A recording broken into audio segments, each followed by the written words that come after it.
9:59. We start at 9:30. Please ensure, listen to me carefully, please ensure that your cell phones are off. We don't want them to disturb the proceedings. Make sure that they are either off or on silent. Thank you.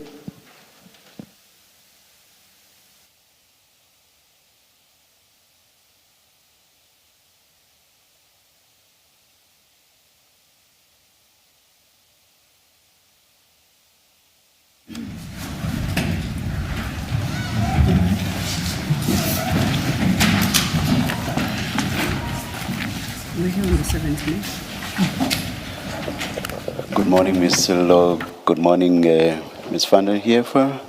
Good morning, Mr. Madlanga. Good morning, Chairperson. Good morning, Commissioner.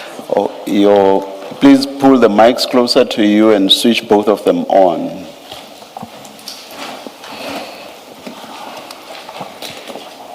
Morning, Chair, and morning, Commissioners.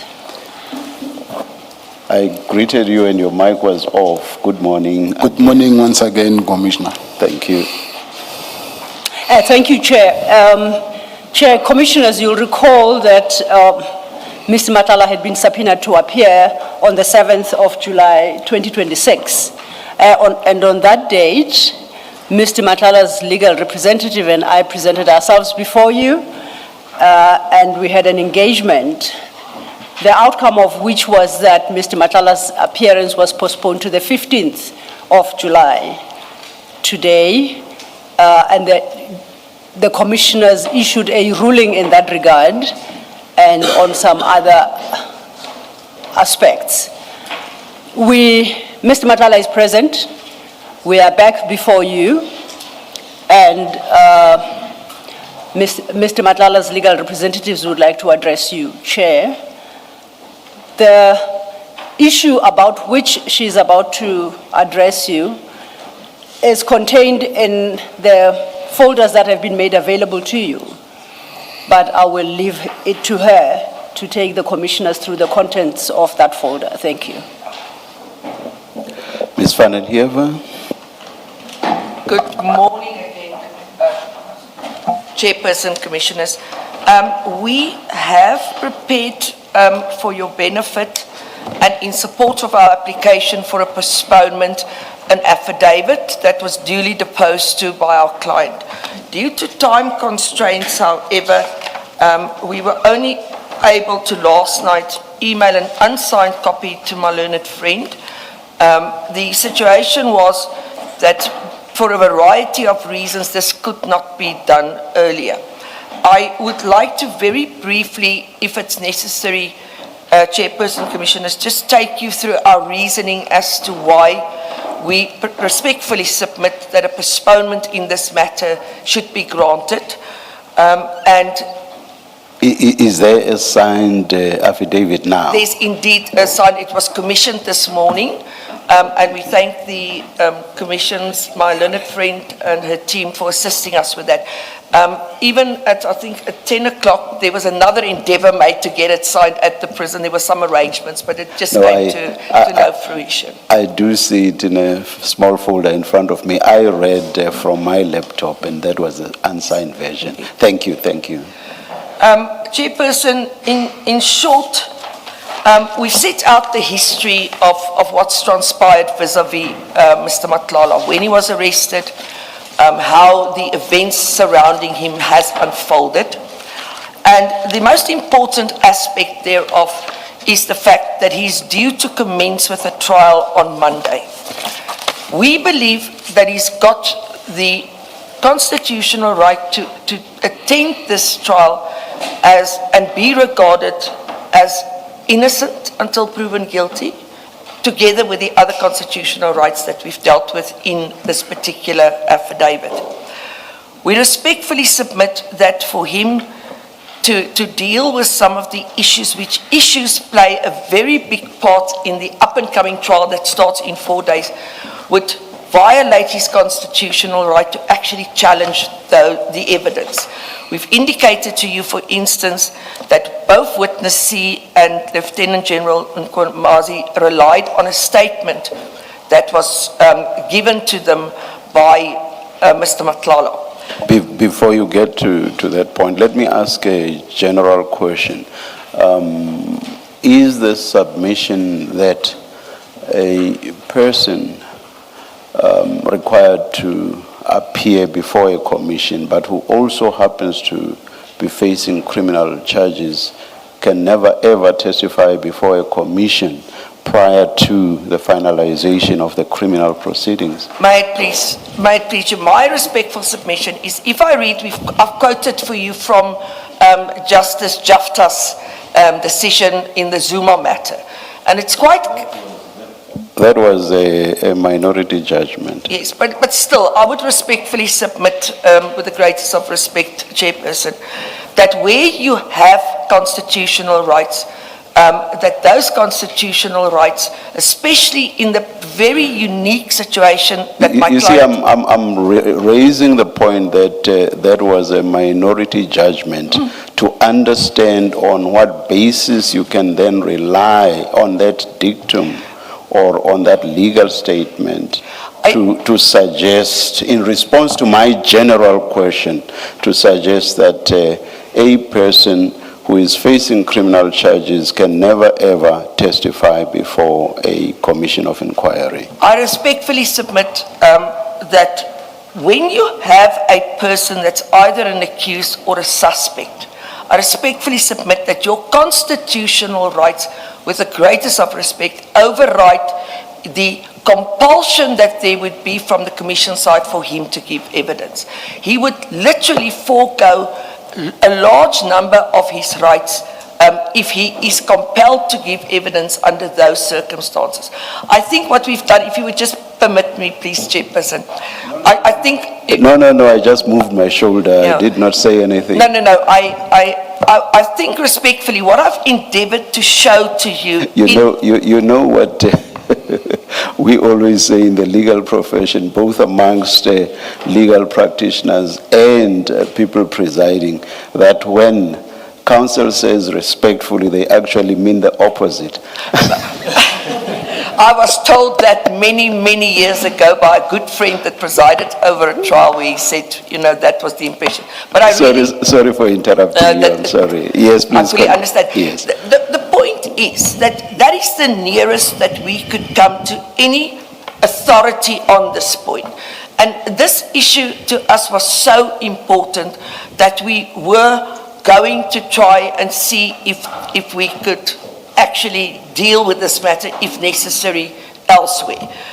Where we are right now, I respectfully submit we don't have to go there. Where is elsewhere? Is it a court application? Yes. No, only the approach would have been to actually make, if the matter were to continue, to make the necessary full-blown legal argument and submissions to you, and then depending on your findings to take it on review. I'm honest, I've indicated that to my learned friend before too. It's because we so strongly believe that your constitutional rights, where the Constitution is the most important document in this country, those rights cannot be taken away from you by a commission who's got a certain mandate and who's, to quote my learned friend, on a fact-finding exercise. And more so, I think what we've done, Chairperson, we tried to set out to you why we believe that the constitutional rights, especially in this case, overrides what, and we're not fighting with what our client is duty-bound to come and do at the commission. What we say is, so far you've heard one side of the coin. This side of the coin that you heard, and you see, don't want to go into the details. As we said, we don't want to give away our litigation privilege in that regard. If we run our trial, we will show to you that what you've heard potentially is either not the truth or unlawfully obtained, etc.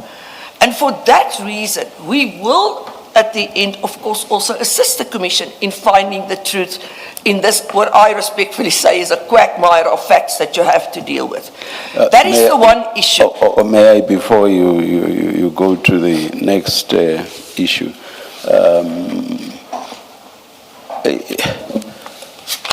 a difficulty that I have, and that of course is subject to your response, is that this is raised, or this is being raised in a blanket fashion. Is the suggestion that any and everything that Mr. Matlala could ever say before this commission would be something that would be subject to the exercise of his Section 35 right? Is that what's being suggested? And that there is nothing whatsoever that he could ever say which would be unaffected by his Section 35 right? Is that what's being suggested? That is not what I'm saying, and I think I've made that quite clear when I discussed with my learned friend. The difficulties that we find ourselves in at this point in time, and that was also the issue that prevented us from actually dealing with any affidavit beforehand, is that our client, and I was not party to that particular agreement, I only came in later, through a different legal representative with IDAC, the gentleman that's been named here was part of that, entered into to a 105A plea agreement. The magistrate then came back and found that the sentence wasn't just, and therefore gave all the parties time to go and reconsider. The issue that's when I got briefed to come back in, because there were very material and important issues that were not raised in the 105A that we believe would have materially influenced potentially the outcome of such an agreement. The only time that matter could be dealt with, or the issues that was raised at that point, and if you bear with me, I have to choose my words carefully at this point because it's a very difficult situation, was when the magistrate finally made a ruling. So past Monday, that is 2 days ago, he actually, in terms, I think it's a 105 capital A 9B Roman 2, if I'm correct. He actually said, well, he asked the state, what is your contention? The state said, oh, we wish to continue. He asked us and we said, no, we assail from the agreement. What then happens in terms of the Criminal Procedure Act is that it's as if there was never any plea negotiations happened. The issue for me is, and this is where I want to answer your question, Chairperson, is we were not involved in those negotiations. We know what transpired and under what circumstances and in those negotiations. It doesn't take somebody to be a genius to having regard to what one's now learned, for instance, on Friday, what happened there. And my attorney and myself made the decision that we are not prepared to deal with any of these questions until such time as we are provided with the notes as to what transpired during these negotiations, as well as potentially any other documents that were drafted and signed. Because from the say-so that we've heard, it impacts on a lot of the questions we were asked to answer. And we are not prepared to just on somebody's say-so say, okay, we now exercise our Section 35 right on this and this and this. We want to come here as officers of the court, properly advising our client how that these are questions that you have to answer. You're compelled to answer them. You can't, let's say, invoke Section 35 rights. And as we sit here, Chairperson, we still can't give you an answer to that question because we still don't have that. So there is, of course, and that is the long and the short of it, there is answers that you can answer. But at this point, I can't come to you as an officer of the court in honesty and say to you, okay, this is my instructions. I need to, because of this quagmire of IDAC's involvement, be sure that what we say to you is truthful, because there's also the penalty of perjury, and of course there's a previous inconsistent statement that can be raised at any stage. So for that reason alone, I agree with you. There are issues, of course, you can never assail your compulsion to answer to those. But until such time as we can present to this Honourable Commission an affidavit that we satisfied contains, is based on facts and where we can invoke that right, correctly, I cannot even go as far as to say, we don't know this person. For instance, I could have come to you now because I know from the list, Annexure A, we could give you a list and say we don't know these people. But for the rest, it's not in your interest that we present, in your, and I mean the Commission, the Royal U, interest that we present in piecemeal fashion answers to questions. The fact of the matter is that my client has been made out to be this mastermind by everybody. And we respectfully, from our interaction, say that there's a fallacy in that. And we intend to show... Please tell me when you are done with responding to my question. Yeah. Before you move on to another point. I've basically responded to your question. Thank you. Let me tell you how my difficulty arose. It's because the affidavit does not clearly delineate the issues either at all or as clearly as you have done now. And that is because, for example, the application says the entire commission process must be postponed pending finalization of the criminal process. So it's on that basis that I then ask you, does that mean there are no questions whatsoever that Mr. Madlanga could deal with before this commission? Now you have responded and said, no, there are. So there are issues that he can deal with before this commission. Now my next question is, why can't that happen before the criminal process has been finalized? Because I, as an officer of the court... At this level, I'm honest with you. No, let me finish. At this point, focusing only on those, this of course is not a ruling on whether we agree on the Section 35 point. That's something we're still to apply our minds to. But focusing only on the issues that can be carved out of the Section 35 issues.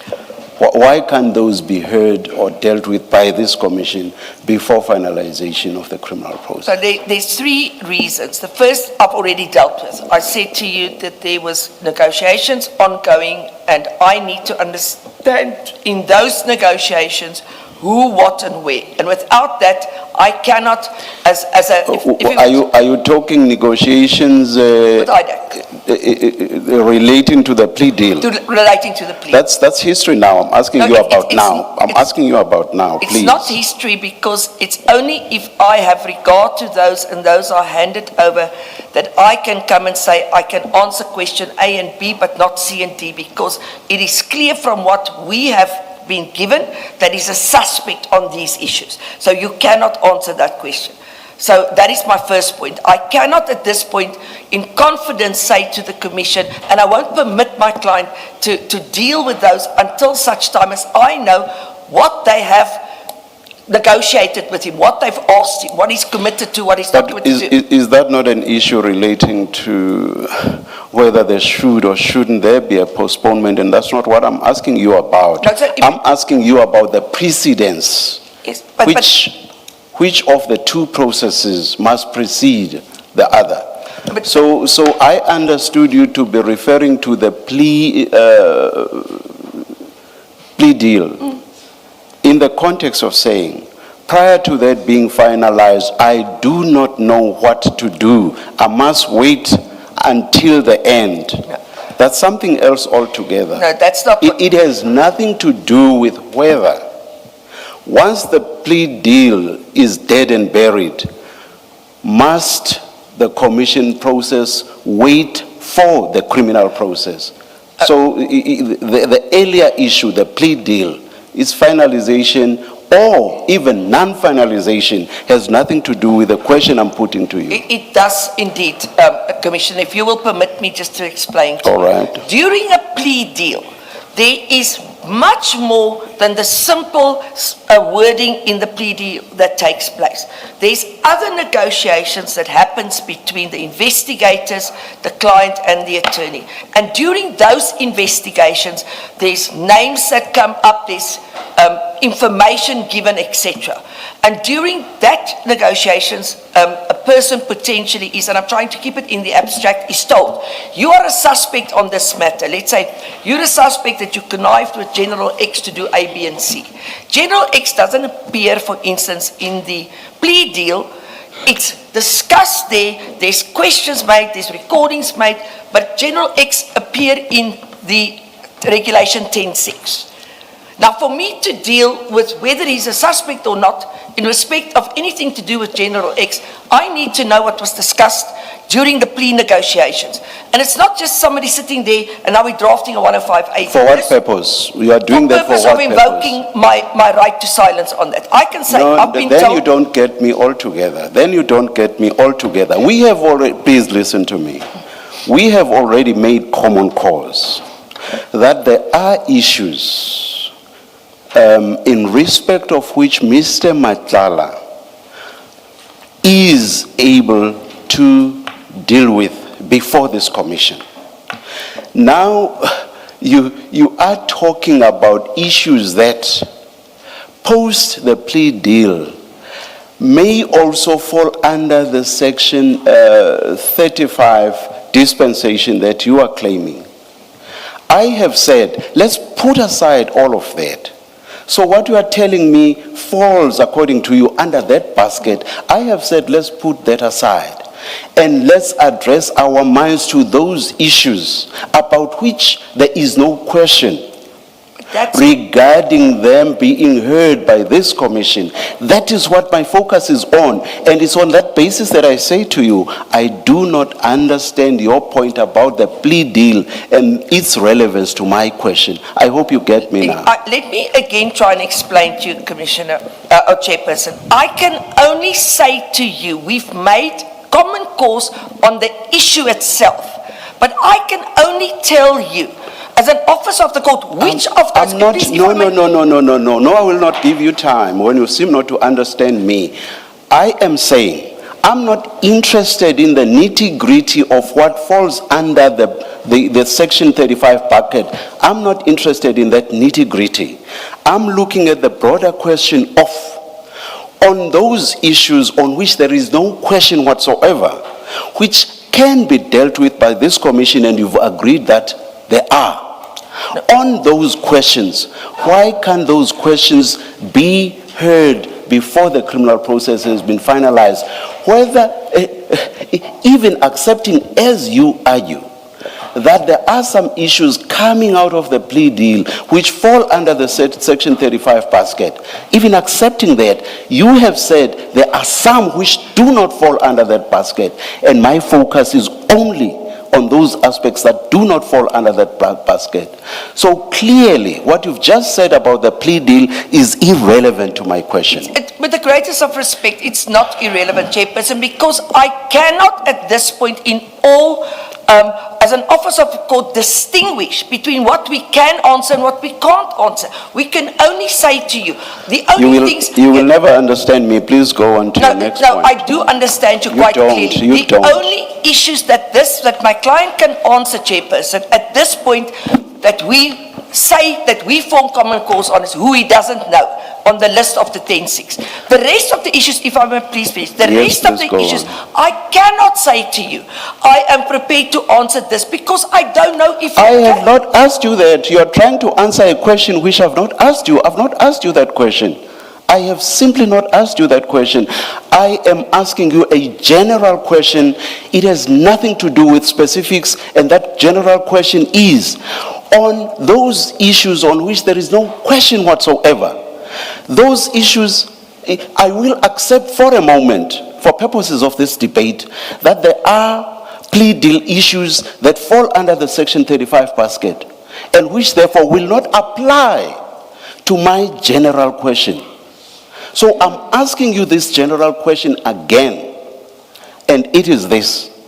On those issues which even you, whether today, tomorrow, or by the end of this year, There can never ever be a question about them falling under the Section 35 basket on those issues. And again, I repeat, this is a general question.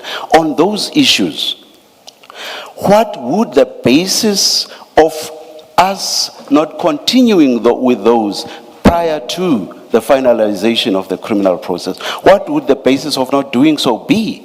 The only basis would be that the evidence will then be presented piecemeal. I've said to you, Chairperson, and I stand by it, the only things that he can say to you at this point, I don't know A, B, C, D, and E. The rest of the issues we cannot deal with.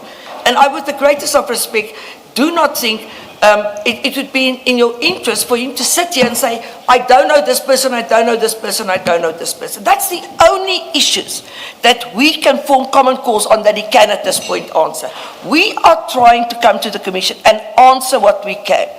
The problem is, and I'm sorry to repeat myself, I can only do so if I know what he can answer is shown to me in black and white. I am trying to ensure that my client comes to this Commission and gives evidence to you that is to your benefit, i.e. the work of the Commission. And not for him to be to answer things that we as legal officers, and you've been in our position before, you can never allow a client to go on oath if you as the lawyer are not sure what he said there is right. I will not perform my duty as an officer of the court if I allow that. And for that reason, right now, I can claim privilege clearly on certain issues. I can say, this is my Section 35 issues. The others, I say to you, I can't at this stage because I don't know what's going on in the background. So it might even be, once I've got the documents that I think is necessary for me to decide it, that we can move on that. But right now, we can't.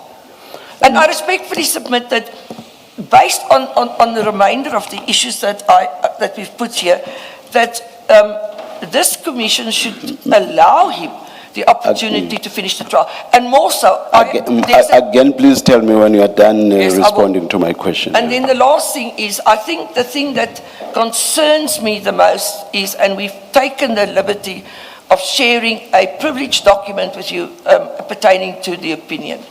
The one I think that's something else. Then can I come in? Yeah. And that is, for me personally, is very concerning at this point in time. When you referred to a piecemeal hearing, this is just for clarity. Does that mean you are going back on the earlier acceptance of what I posited to you, which was, is it something that can be done for this Commission to entertain proceedings that relate to issues that have nothing to do with Section 35? And I understood you to be saying yes.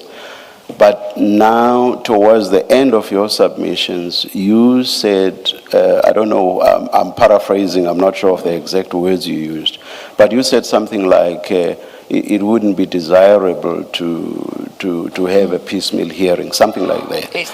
Is that going back on what you said earlier, which was to agree with what I posited to you? Yes. As I said, and the reason why I say piecemeal is all that will happen at the end of the day, Chairperson, is he will sit here and say, I confirm I don't know these people. And that is literally all we can do at this point. That is the only part of the Regulation 10.6 that we are at idem with each other. I say nothing prevents him from going under oath and say, I don't know person A, B, C, D, E, and F, and sit back. The rest of the issues, again, I want to emphasize, we want to cooperate. We've put it in our paper.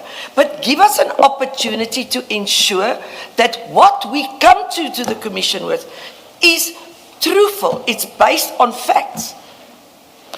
Another thing which arises from what you said in the context of the plea deal, and if I understood you correctly, you said this in the context of dealing with why a statement was not prepared. And again, if I understood you correctly, you made the point that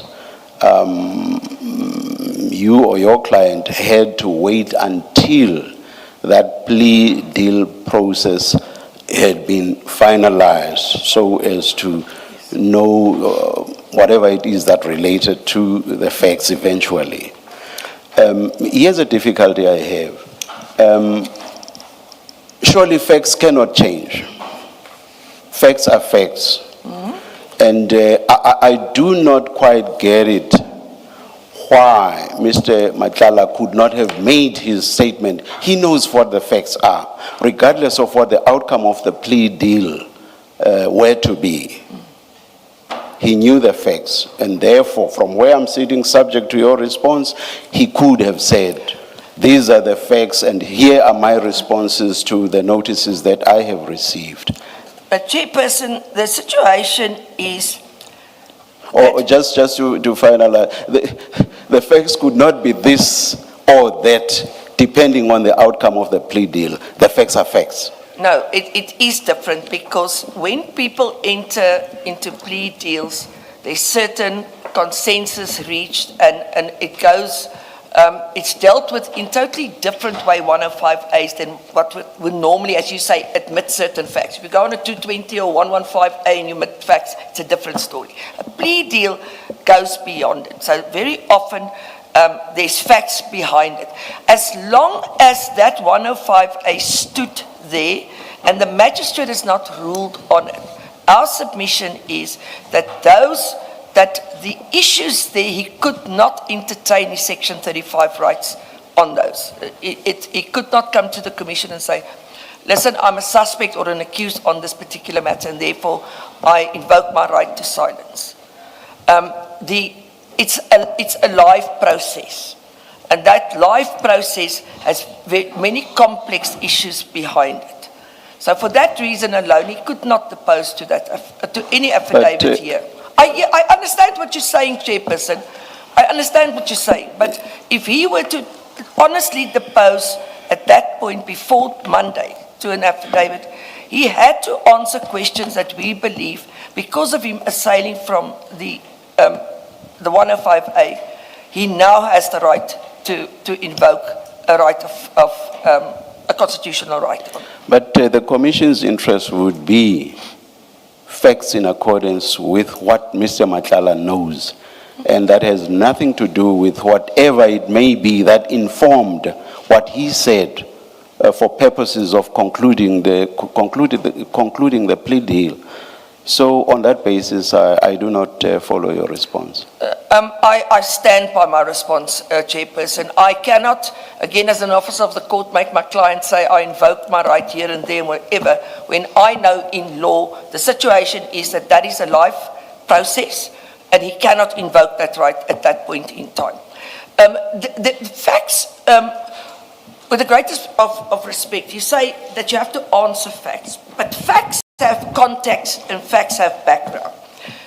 You might see something as a fact because you've got a General Mkonazi that comes and says, oh, he said A, B, and C. I come back and I can't exercise that constitutional right before you and say, whatever General Mkonazi said, he got out because the client was forced unlawfully and unconstitutionally to answer questions. He was not allowed, for instance, to have access to a lawyer. He was questioned for over 6 hours without food, etc. That surely influences that fact. Then it becomes no more a fact that we can rely on. It becomes a fact. And we know you are dealing with it as a fact because it's part of the process here. But it's a fact that was obtained unlawfully. And we have the right to make sure that you also know down the line that the facts that you rely on, General Mkonazi, for instance, say so, are not lawfully obtained facts. I can't come here and I'll say, please call so-and-so, put him in the box so I can challenge him as to how these facts that everybody now relies on were obtained. I can do that, however, because it's part and parcel of my trial that's starting on Monday. It's exactly because there are those allegations, not only by General Mkonazi, but by many others, that the Commission wants to hear from Mr. Madlanga, get his, and underline his facts. You emphasize facts coming from General Mkhwanazi, and I add him and others.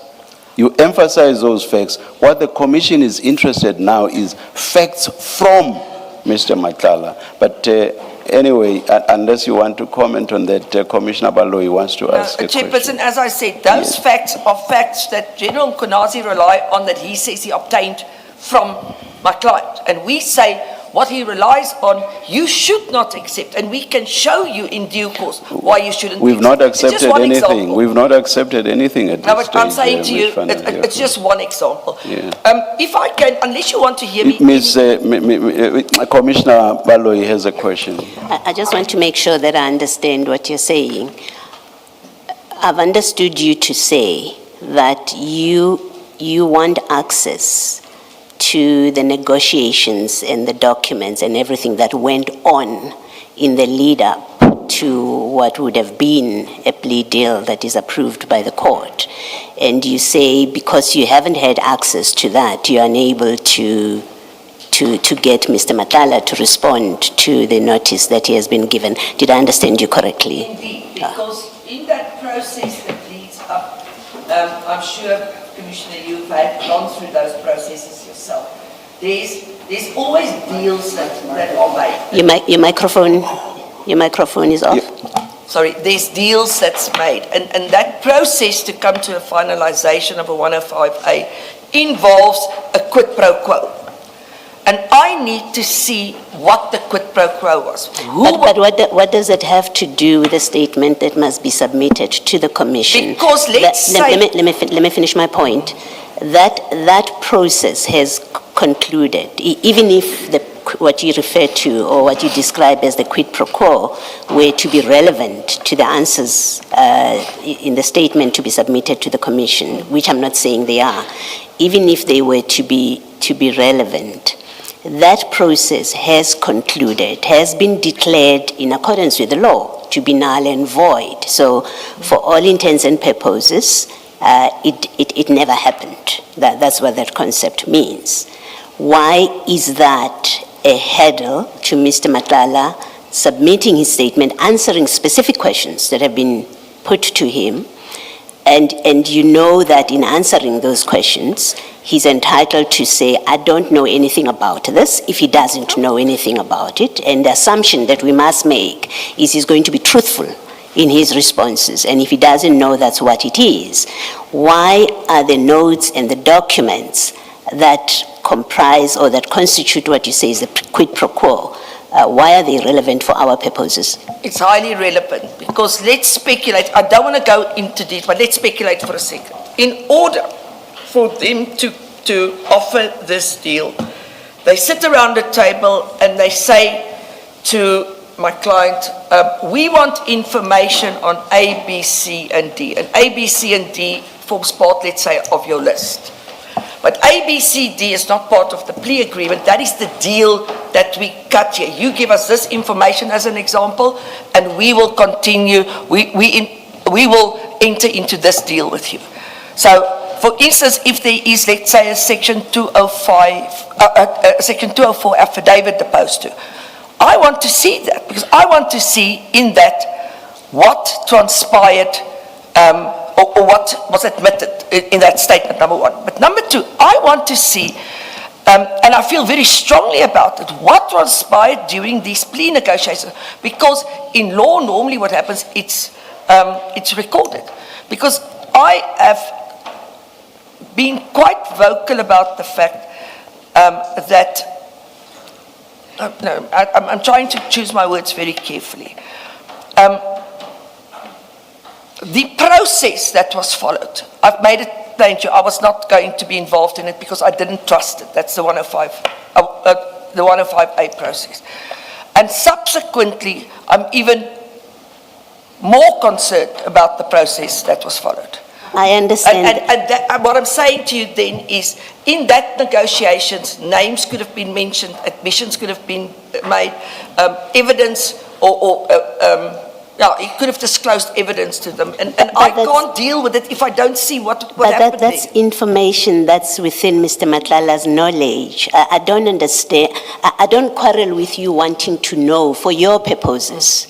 For your purposes, I don't take issue with that, so you don't need to persuade me that you want to know, you're concerned about how that process was conducted. That's not the issue.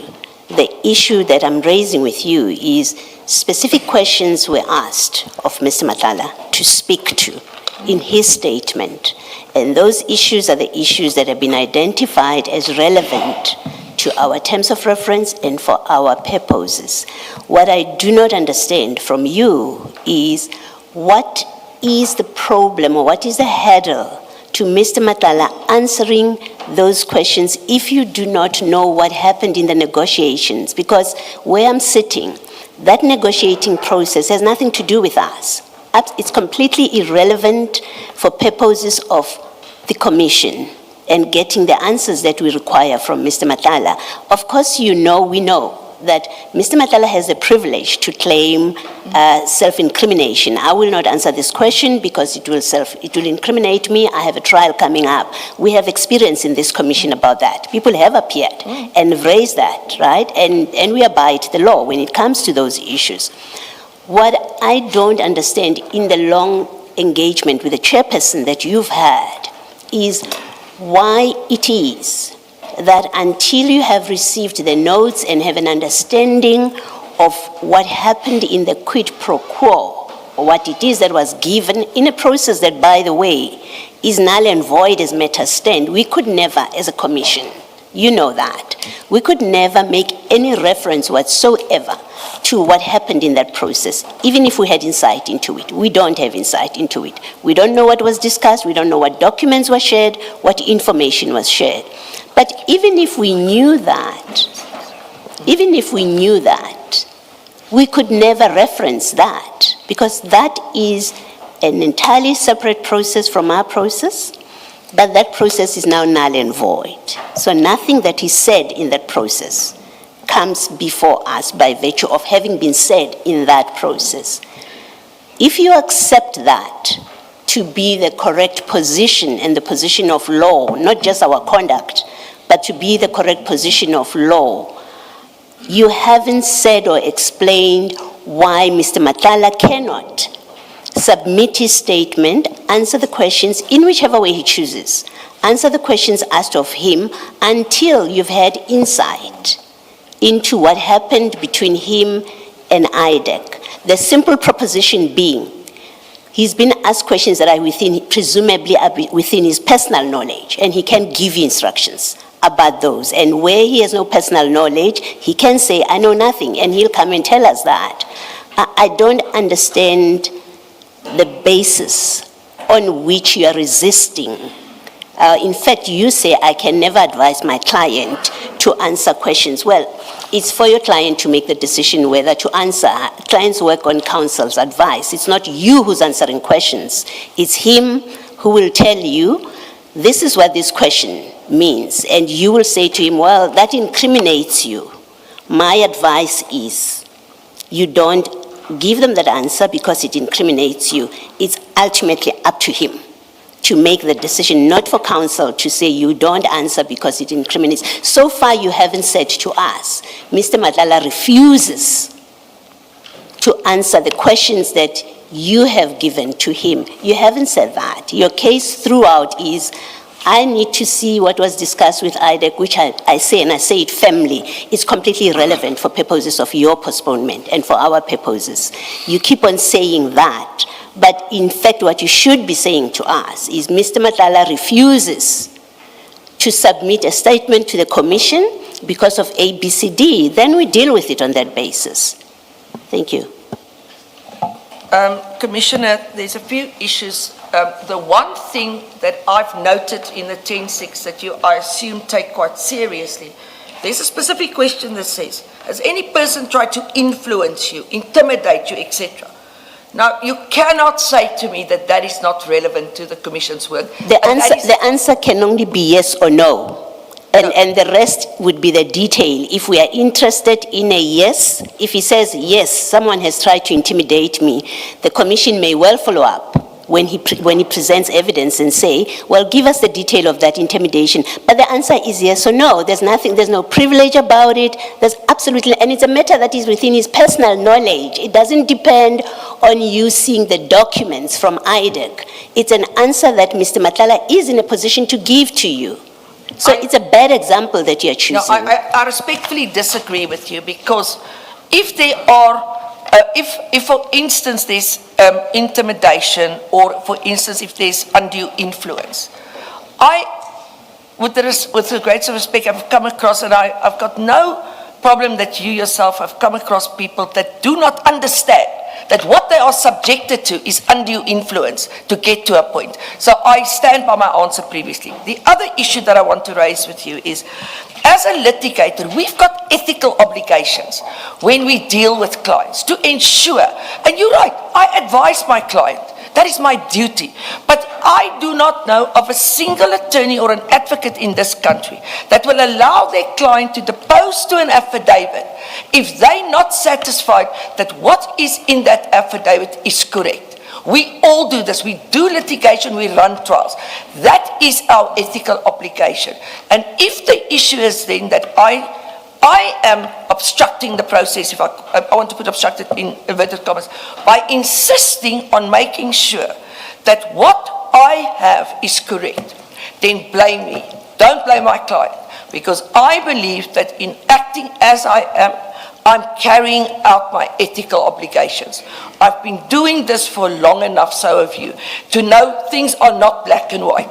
There's a vast grey area in between. And I want my client to come and assist the commission, but I want him at the end of the day to do so free of anybody coming and saying, you're committing perjury because we've got something to the contrary. I want him to come here without later on falling foul of a previous inconsistent statement. It's my job to make sure that that doesn't happen. Can I ask you this question just to make sure that I understand your position? Is your position, and Mr. Matlala, when I say your, I really mean Mr. Matlala because he's the client, is your position that until you receive the material from IDEC that you say you need to see, what was given, what was offered, until you receive that, this commission will never receive a statement from Mr. Matlala and he will never testify? Is that what you're saying? No, that's not what I said. Then what is the relevance of the IDEC background material in a process that has been declared null and void? Maybe I must just go one step further and say that I have discussed with my learned friend, and I actually didn't want to go there, that we can sit down at some stage and try and work out some of these issues. But I'm saying to the commission that all we want is we want an opportunity to comply with the 10.6. I've never said we're not going to comply with that. We want an opportunity to do so. The second issue is, and I want to almost... Sorry, what is the opportunity? I think... I want a postponement. I want to make sure that we understand what it is you are seeking from us commissioners.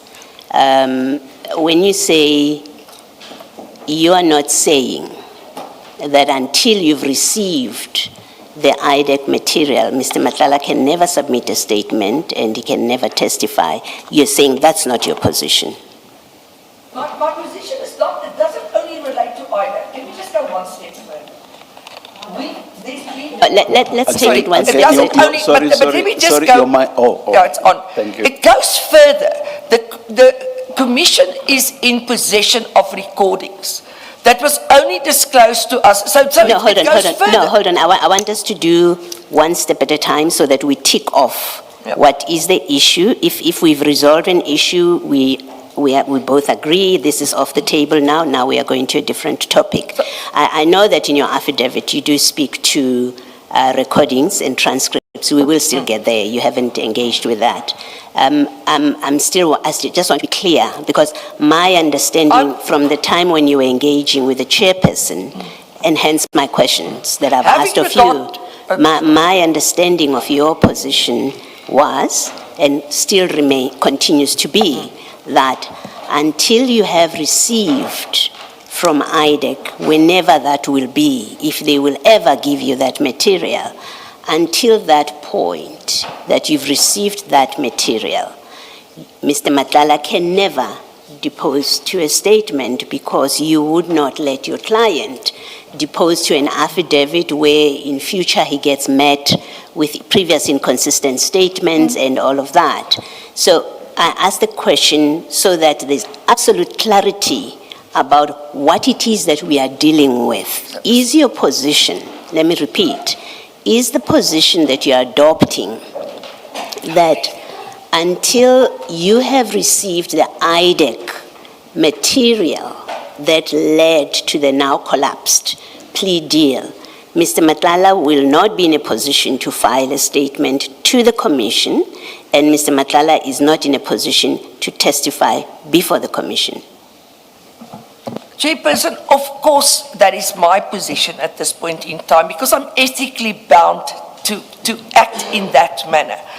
I say to you, I cannot think of any other council that would act differently than I do. So, but Yes. This is not an impediment, because I truly believe we can get the information relatively quickly. So I'm saying to you, please just take into account, this plea deal collapsed on Monday. It's Wednesday. So we've got this very short period. But that's not the only thing that I say. No, don't go to the other things. Well. I'm more interested in the question of principle. I want to establish the principle. It's important to us. If by the time we finish here, you rise and your position is until he has received the IDEC material, or you have received the IDEC material, whenever that will be, maybe tomorrow, maybe day after tomorrow, maybe next year, maybe not ever. I want to establish the principle to make sure I understand the principal position. Is the principal position that until you have received and considered as his counsel or his legal team, until you've received and considered the IDEC material, Mr. Madlanga will not file a statement and he will not testify?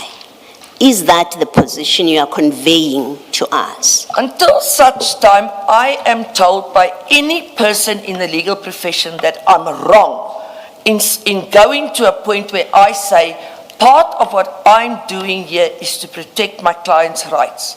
I stand by that. Yeah, I Ms. say it is I was taught. must insist, Ms. van der Heever, I've asked a direct question. Let's stop this going around. I'm not asking you about being advised by somebody, being told you're right or wrong. And I haven't yet expressed a view that you're wrong, by the way. I'm not saying your position is wrong, right? I'm still at the point where I want to understand the position. And it is a yes or no kind of question. You have motivated, you have argued, and you don't need to do that any further. I'm now at a point where I want to understand, is the position that until you have the IDEC material, Mr. Madlanga will not file a statement and Mr. Madlanga will not testify? The answer is a yes or no. My instructions are that we will file a statement as soon as possible. What is your answer to my question? I've told you, Commissioner. So you will file a statement even if you do not have the IDEC That is material? my instructions at this point. Okay, that you will file the I got statement. instructions from my attorney to deal with it in Thank that you, regard. thank you. May I just, before Commissioner Kumalo asks a question, he says his point is now covered. Okay. You said earlier you had a discussion about timelines or the timing. I just want to find out at this stage, before you continue with the rest of your submissions, to find out by when the statement that you say can be filed, by when will that be filed? Chairperson, I've not I know perhaps arranged it's for something you may want to engage Ms. Silo about, but I would just like to hear from you. May I take an instruction just for Yes, yes.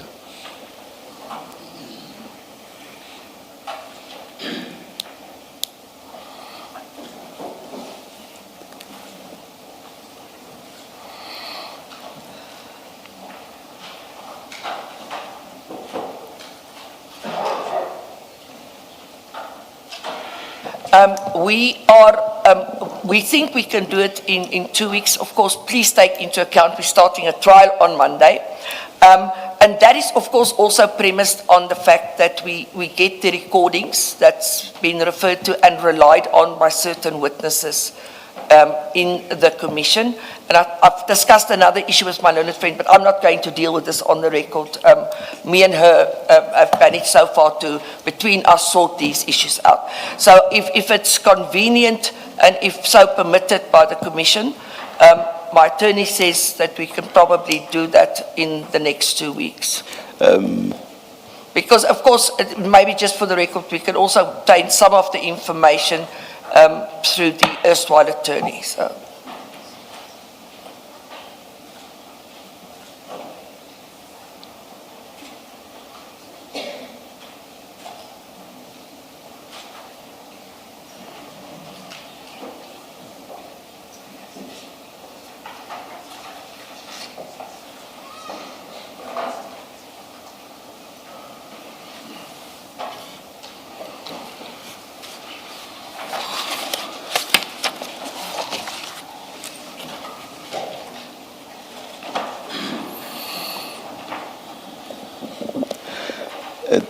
On this and possibly any other issues that may require discussion between you and your colleague, Ms. van den Heever, we'll give you time, so we will adjourn before any ruling is made.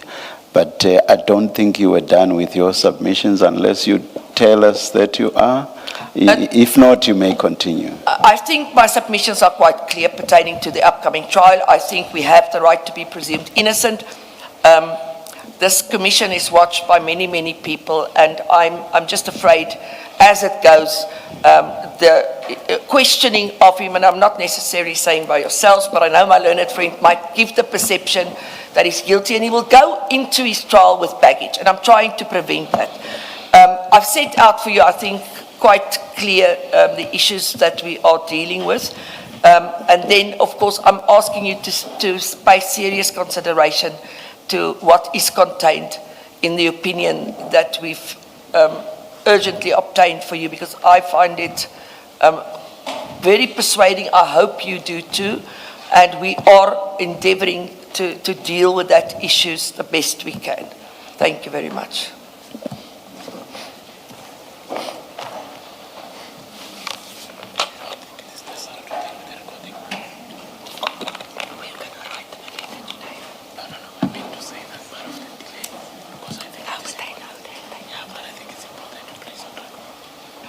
Sorry, Chairperson, my attorney has just asked me to emphasize the point that part of the delay had to do with the recordings that was not given to us, and which is quite important. I'll give you an opportunity. You just...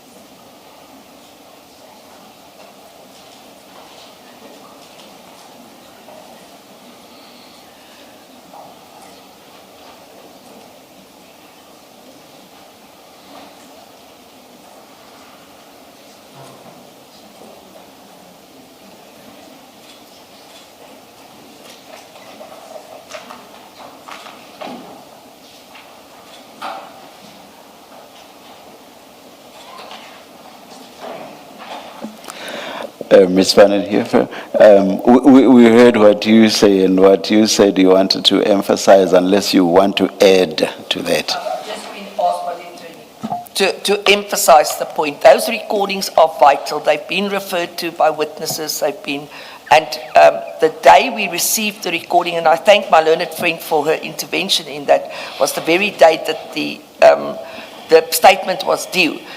As you can imagine, we've got limited access to the client. I personally had to phone the head of CMAX to ask, please, can the attorney go in? And he's not even finished listening to the recording. So it's also impeded quite a bit of the issues. And then lastly, maybe I should also emphasize that you please take into account, Commissioners, that whilst this process of the 105 was unfolding, we were not part of it. We couldn't get instructions on it because somebody else was dealing with it. So even if we wanted to, we were basically, and I say this respectfully, cut off from dealing with the issue for other reasons that I assume will at some stage come to light here. Thank you very much. Thank you, Ms. Van den Heever. Ms. Sello. Thank you, Chair. Chair, I have a witness whose testimony was deferred to later in the morning, and I'm quite mindful of that witness. So that constrains me significantly as to how I respond. So I will try to be as brief as possible, and in so doing, perhaps to assist the commissioners. I would like to start with where my learned friend ended, which is an offer to file the statement in 2 weeks. That effectively takes care of the first part of the ruling, or was it the second part, but one part of the ruling of the 7th to file in 2 weeks. We have spent over an hour engaging, my learned friend engaging you on matters that don't get to that conclusion. That's where she ought to have started and would have saved significant amount of time. I say this because on reading the affidavit in support of the application for postponement, one must bear in mind that we appeared before you on the 7th of July. Everything that is in that affidavit predates our appearance. And it is at that appearance, notwithstanding the facts as asserted in that affidavit, an undertaking was made. So if those facts were not relevant prior to the 7th, and the very facts, notwithstanding the very facts, they were able to make specific undertakings, which included filing by the 8th of July and appearing on the 15th, I truly do not understand how then they become relevant come the 15th. They revive, they suddenly become relevant. The challenge with this application is nothing in the affidavit speaks to the period between the 7th and the 15th. Nothing happened that even threatened the undertaking made to you on the 7th, Chair. So the question is, why must I entertain this entire argument if not to waste the Commission's time? Mr. Matlala's legal representatives were informed by certain facts to conclude that they're in a position to make certain undertakings on his behalf. They don't come here and say, those facts have changed. They don't come here and say, since the undertaking was made, new facts have come to light that make it impossible for us to comply. So technically, that undertaking made is not worth the paper it's written on. And this is a complete waste of the Commission's time. Can you, Now, sorry, yes. Mr. Lilo. Can you please make me understand something Ms. Van den Heever said on the 7th? Yes, Chair. Ms. Van den Heever indicated that she was agreeing to the filing Yes. by the deadline that was indicated, something like subject to the reservation of Mr. Matlala's rights. Even as she said that, I wasn't sure in my mind what exactly that meant. What was your understanding? My understanding... Of course, maybe I should have asked, I should have put that question to Ms. Van den Heever. It's a subject, of course, to Ms. Van den Heever confirming, Yeah. but I'd understood that the proviso was file on the 8th, subject to Mr. Matlala's right to supplement statement filed. That was the reservation made. Because there could not be an undertaking to file, but at the same time not to file, an undertaking yes. not to file. And in fact, It's even wrong for me to refer to the latter as an undertaking, yeah. And in fact, that proviso was discussed amongst ourselves because of the tight timeline they then had to file by, having missed previous deadlines. The only way to cure any potential prejudice to Mr. Matala was to agree and place on record that he reserves the right to supplement. We thought it is a natural way to go, and he's entitled to supplement whether or not he has reserved that right in any event. But to the extent that it was necessary to articulate it in no uncertain terms, we were agreed to that. So that was the proviso, Chair, that was attached All right. to the filing. Please continue. Thank you. So at the end of the day, what the legal position is regarding Mr. Matlala's constitutional rights, as posited by Leonard Friend, is irrelevant for our purposes. She may very well be correct, she may very well be wrong, but it doesn't advance the issue any further. Those rights existed on the 7th when she made the undertaking, unless she suggests that they have since or very recently been earned. I listen carefully and I resist the urge to argue that this is a moving target. And each time we think we've got the target, then that target is going to move. And we are continuously chasing a rabbit we cannot catch. And Chair, I implore you and commissioners to please put an end to this. Witnesses come here and make undertakings. They give dates. We work on a very tight time schedule. Either witnesses respect the rulings given by the commission and adhere to those rulings and file, or either appear on the dates that have been either directed by the commissioners or on which they have made undertakings, because otherwise it makes the work of the commission impossible. We now have to change things about. We now have to find another slot for Mr. Matlala. We now have to plan for him when to give an affidavit, a statement, and to find a slot. And all this time, it's in circumstances where this commission has got a limited time span left to it. I am concerned about the approach being adopted by Mr. Matlala's representatives, and I don't think it is particularly appreciative of the challenges that the commission faces.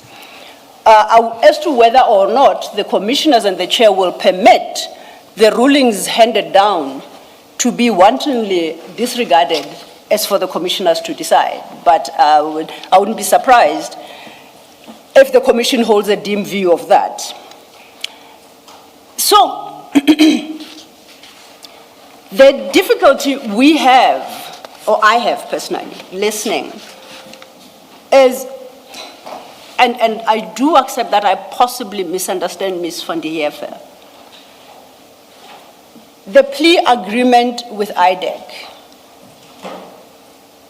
the aborted or stillborn plea agreement with IDEC, at the risk of stating the obvious, that has got absolutely nothing to do with this commission. What this commission is interested in is its terms of reference. It's interested in the issues that were raised in the Rule 3 notice that was served on Mr. Matlala, as well as the subsequent Regulation 10.6 notice. That's all where this commission is interested in. I'll rephrase that. That is all the evidence leaders have indicated they are interested in. The commissioners may expand those issues. What position Mr. Matlala assumes in response thereto is his choice. We desperately do not want to be a part of a discussion on how does he respond to a particular question. If a question posed invites a defense, a Section 35 of the Constitution defense, so he must state, and then we will deal with the defense as raised when he appears. And as I put it to Ms. van der Heever, it cannot be that everything he could ever say is covered by or by Section 35. Indeed. Or bears relevance to the Section 35 protection. It can never be, and Ms. van der Heever accepted that. Yes, Chair. And facts are facts, and they should not change in accordance with whatever it was that went on under the plea deal. But as Commissioner Baloyi said, that's null and void anyway. In any event. And once again, it depends on whether I understood her correctly, it gets worse. Because now it sounds like the commission shall be hamstrung by any plea deal that Mr. Matlala may choose in any criminal trial, whether ongoing or in the future, to conclude. So, effectively, if Mr. Matlala were to tomorrow face 5 charges in five different criminal trials, and he considers whether or not to conclude a plea deal in any one of them, then this commission is hamstrung, unless I completely misunderstood Ms. van der Heever. My understanding would be, I don't believe she would suggest that. But at the same time, then I struggle, what exactly is being suggested regarding these plea deals? And once again, I have no clarity. I submit, commissioners, that the only position to assume is we have nothing to do with any plea deals that Mr. Matlala chooses to conclude anywhere in any court. He has 2 defenses in this commission. It's a Section 35 defense, or buttressed, in fact, by Section 8, sub 2 of the Commissions Act, that anything he says that would incriminate him cannot be used against him in any criminal case. So he's got 2. He can raise them. So why we are having a debate about plea deals and whether or not his legal team understands the facts that underpin such a plea deal is a challenge to me. Now, the offer, mindful of the time, made to file in 2 weeks, I can accept. In any event, it's up to the commissioners. However, the offer, if I understand it correctly, sounds to be conditional, and this is what the condition is. It's dependent on whether or not they get the requested information from either IDEC to enable them to answer the questions posed. If I misunderstood, because I think Commissioner Baloyi indicates there's shaking her head as if I misunderstood her. I think the ultimate position was they will file a statement. If it is wholly unconditional by a specified date, then I'm happy. Because my concern was that if they do not get the required information from IDEC, or IDEC just outright refuses, then they would be entitled in law to approach a court to compel IDEC to provide such information if they have a basis in law to do so. And if that court case is unfavorable to them, there are appeal proceedings. So the question would be, do we await that information and the challenge to right to that information to run its course until the Constitutional Court before we get a statement? But I will accept what Commissioner Baloyi says the filing in 2 weeks is unconditional. If that is the case, then we just need to set a date, and if the statement is not filed, we shall be back before you, Chair, and I suggest that the consequences will follow. What then must happen now is to lock in a date, as we did of the 15th that has now collapsed, as to when Mr. Matlala will appear. And I say so because we as the evidence leaders have to go rejig our program and accommodate the new dates, while at the same time making sure that there is sufficient time for everybody to prepare for Mr. Matlala's appearance before you. Would the preference be for the postponement to be to a specific date or a date to be determined? No, Chair, I would prefer a specific date at this point. Specific, all Yes. right. All right, please continue then. Thank you, Chair. And to assist perhaps the commissioners to consider a possible date, my learned friend will confirm, I understood that the upcoming trial that starts on the 20th. Just a minute. Yes, Chair.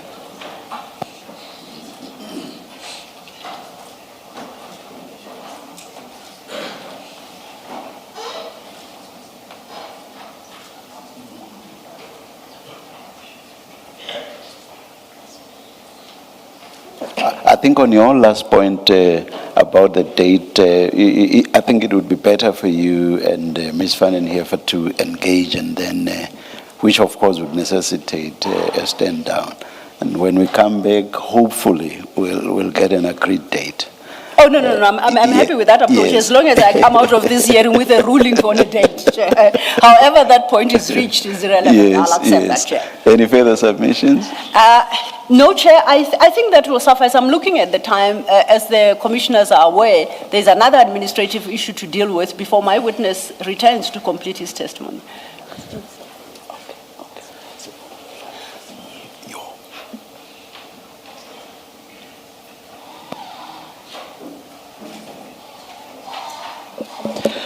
Any reply, Ms. Fanny? I'm going to be very brief, Chairperson. Yes. I'm not going to go back to the issues of the plea deal. I've got experience in that regard, and I know it's important. And at some point in time, I will demonstrate to you what the importance of that is. Yes. The second thing, my learned friend says that subsequent to the date of the 7th, nothing happened. The affidavit sets out quite clearly what happened subsequent to the 7th. The 13th, we were back in court. There's also the issue on the 8th, the recordings were disclosed and what happened there. So my learned friend is not correct when she says there's nothing. It's been set out chapter and verse what transpired from that date on. And the thing that's quite important, Chairperson, is I don't believe this commission, and I've said it before, as you recall, we're not here to ambush witnesses. And it's for that reason that I'm entitled to ask, if you're in possession of certain material that you wish to use against my client, I'm entitled to ask for it. Because that way, we level the playing field. So that also needs to be taken into account. Lastly, you were quite right. I did reserve my right twice. Or just before you move to a different point, wasn't everything that Mr. Matlala required given before the 7th of July? We said that there must be certain recordings. We then given 13 voice files. We then said it's clear somebody went and extracted, like cherry picked and given us 7 voice files. We now want the complete recordings from which these were extracted. We were then given on the 8th, I think, recordings, 2 recordings. There's in fact a 3rd recording that was not given to us. Then we were handed over, I discussed it with my learned friend, and she made some inquiries. We were given a transcript, an unofficial transcript of the one.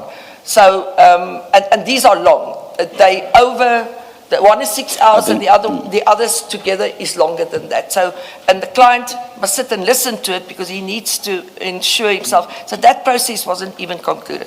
And then lastly, as I said, it's just an issue of, I did reserve my right because I foresaw what was going to happen at that point in time.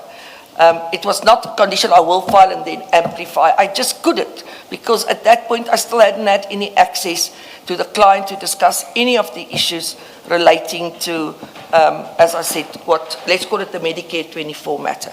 One more thing, Chairperson, I'm going to ask you and the commissioners to consider the following. I'm going to ask that we be assisted and that an order is made that we get access to the client over weekends with electronic devices, in other words with the computers, to assist us in dealing with all of these things. It's very difficult if we can't do that. It's the times that you can see the client is limited. There's only a limited number of legal practitioners at any given time that can see the person. And if you were to see him in the normal way, there's a thick glass and you can't listen to recordings. So we would like, if there's any way that you see open, that we be allowed for this weekend and the next weekend to get access. After that, we won't need it because the last weekend would be just before the filing. Because we're also starting on Monday, he gets transported, very limited time in court because we're running the trial. So what we can do is we can get drafts exchanged that he can look at that, but to finalize it, we'll also need to have access to him next weekend at the present one. How is it done for purposes of the criminal trial that's commencing? Is it next week? We've had consultations long before. It's actually a much simpler matter than anybody has made it out to be. And that's why for that it was easy. We've given the client the dockets that was disclosed, and when we had opportunities, we've discussed with him our defense, our plea. So that was, and we had two person-to-person meetings that was allowed by the head of the unit. So we could actually go in with computers and have those. But for some reason, I think because of what has been transpired, we are not getting access that easily anymore. I can just speculate why suddenly, after things have started going a bit differently. So all I'm asking is if you can assist us in that regard, we'd appreciate it. Yeah, I think something like that would have to be dealt with administratively. I cannot make a ruling here. But anyway, it's not that I understood you to be asking for a ruling. No. Because, for example, I do not know what prescripts correctional services may put up and say, we can't comply. No, so all I'm basically asking, but that should never be understood to say, after agreement on a date, what happens or does not happen will then be a basis for saying, no, we are not able to file because. Please continue if there are further submissions. Simple, we will do our best, but maybe something from the Commission side that we should, without making a ruling, that from DCS side that they should do whatever they can to assist us. I think that would go a long way. That would give us something in the hand to now go and do from our side what we need to do. Thank you. I've got nothing else. Nothing else. I agree with my learned friend then that we discuss inter partes the date. Yes, all right. Ms. van der Heever, without getting into it, I just want to know its status. The opinion letter, I'm not getting into it. Was it filed just for the purpose of today's postponement? It was to deal with just today. Oops, it doesn't work anymore. Oh, there it goes. It was done for today because of, as I said, that's all I wanted to say. Yeah, it doesn't go beyond. There are other reports and things that's been drafted. We have been communicating with the head of prison with regard to the issues. But I don't want to go into that further at this point in time. It was just for today's postponement. For That's today, all I wanted and the relevant part of it, you'll find about the issue of, I mean, you've read it. Leave it there. That's fine. Thank you, Mansur. Chair, if I may, for the record, to correct for the record and posterity, Ms. van der Heever speaks of being provided with random extractions from recordings. That's wholly incorrect.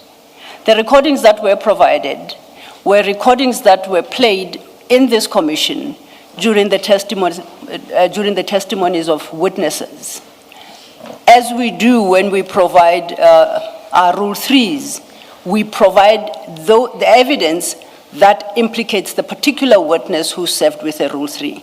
Those are the 13 recordings that were played in here. They were not random. Nobody went into the recordings and decided they like the sound of the clipping from 1 hour 15 to 1 hour 17 minutes. So that is one. Those were provided on the 18th of June. They were given to Mr. Matala. It is only on the 7th of July, after the ruling, and their statement is due the next day on the 8th, that they require the complete recordings. And they were duly provided on the 8th. So it is not like information was denied them or we failed to respond positively to any request for information made. Each time it is made, it is given. The inescapable conclusion is nobody listened to those 13 clippings when they were provided, and because if they did, they would have made the determination at that time already that they require full clippings in order to prepare a statement. Thank you, Chair. Maybe that, just on that issue, Chairperson, what we immediately on receiving those recordings, send it off to an official transcriber. It was in vernacular. It then had to be typed up and then transcribed.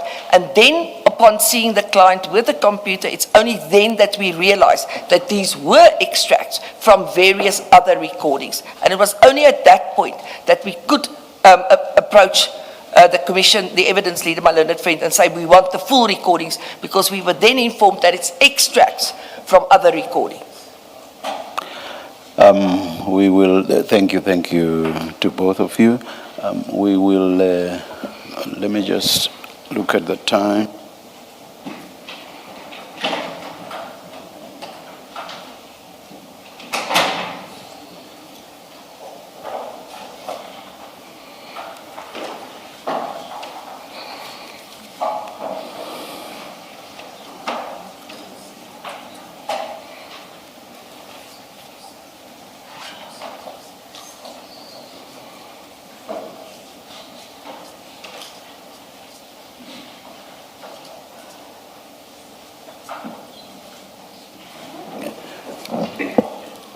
We will adjourn and come back when you tell us to, and we hope that we'll be within a very short time. We are not taking the tea break at this stage. Noted, Chair. And this is for a discussion between the two of you on the date of the hearing, and two, the date of the filing of Mr. Matlala's statement. Thank you, Chair. Let's adjourn.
All right, we are ready to resume. Please make sure that your devices are quiet. Put them on silent. Thank you.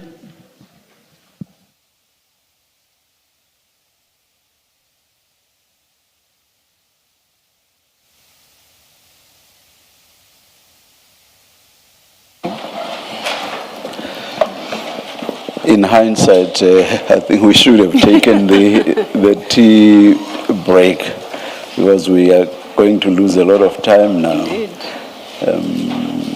Yeah, instead of hanging around outside, which is what we did. Anyway, let me hear from both counsel. Thank you, Chair. I agree with you. Perhaps we might as well have taken a tea break. It took, the negotiated settlement took longer than we had anticipated, but we think we found each other. So this is the agreement we have reached going forward, and we would request a ruling be made in that regard, that Mr. Matlala's statement shall be filed on or before the 29th of July 2026, and that his testimony is stood down to starting the 1st of September 2026. So the hearing will commence on the 1st, and depending on the issues that we have to engage with, that could run into subsequent days. We would request that we do not commit to specific dates thereafter, but there's an appreciation that we are not fixing one day of the 1st. It's from the 1st. Thank you. Thank you, Chair.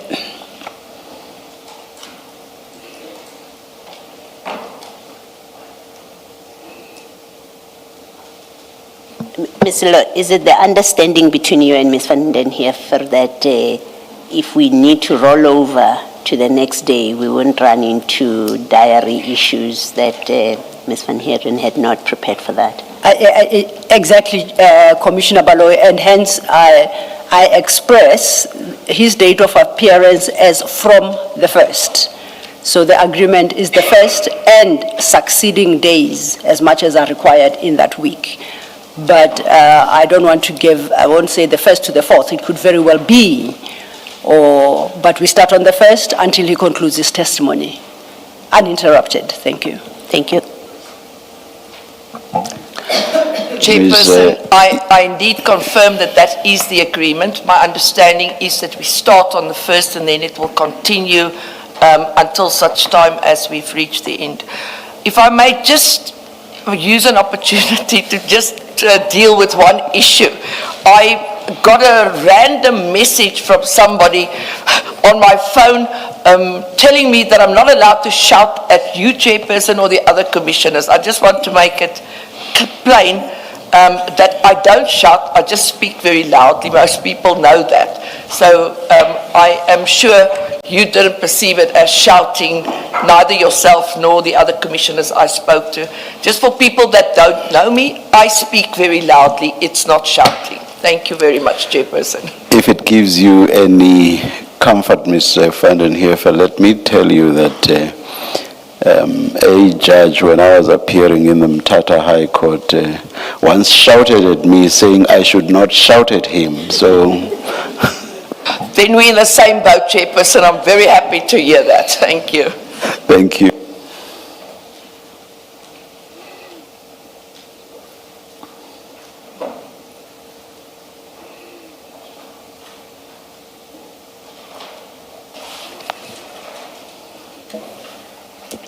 Oh, one other thing, at least based on the agreement that has just been conveyed to me, I assume that you will not be insisting on reasons for the fact that we are saying the hearing will be continuing.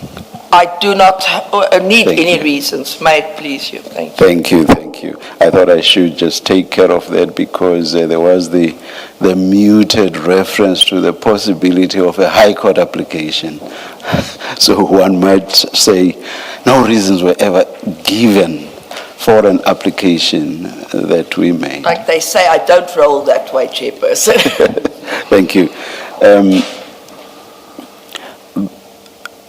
I make the following ruling. Mr. Matlala must file his statement not later than 29 July 2026.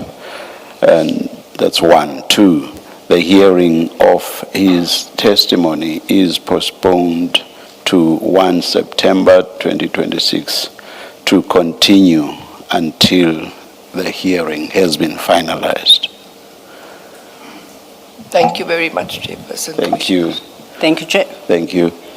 Mr. Matlala, Ms. van den Heever, you are excused. And because we are continuing with you, Ms. Sillo, you are not excused. Chair, Is it? it's not with Oh, me for for the later. next admin issue, yes. So thereafter I come Still back. you are with us, later in the day, of course. Yes, But thank thank you. you, thank you.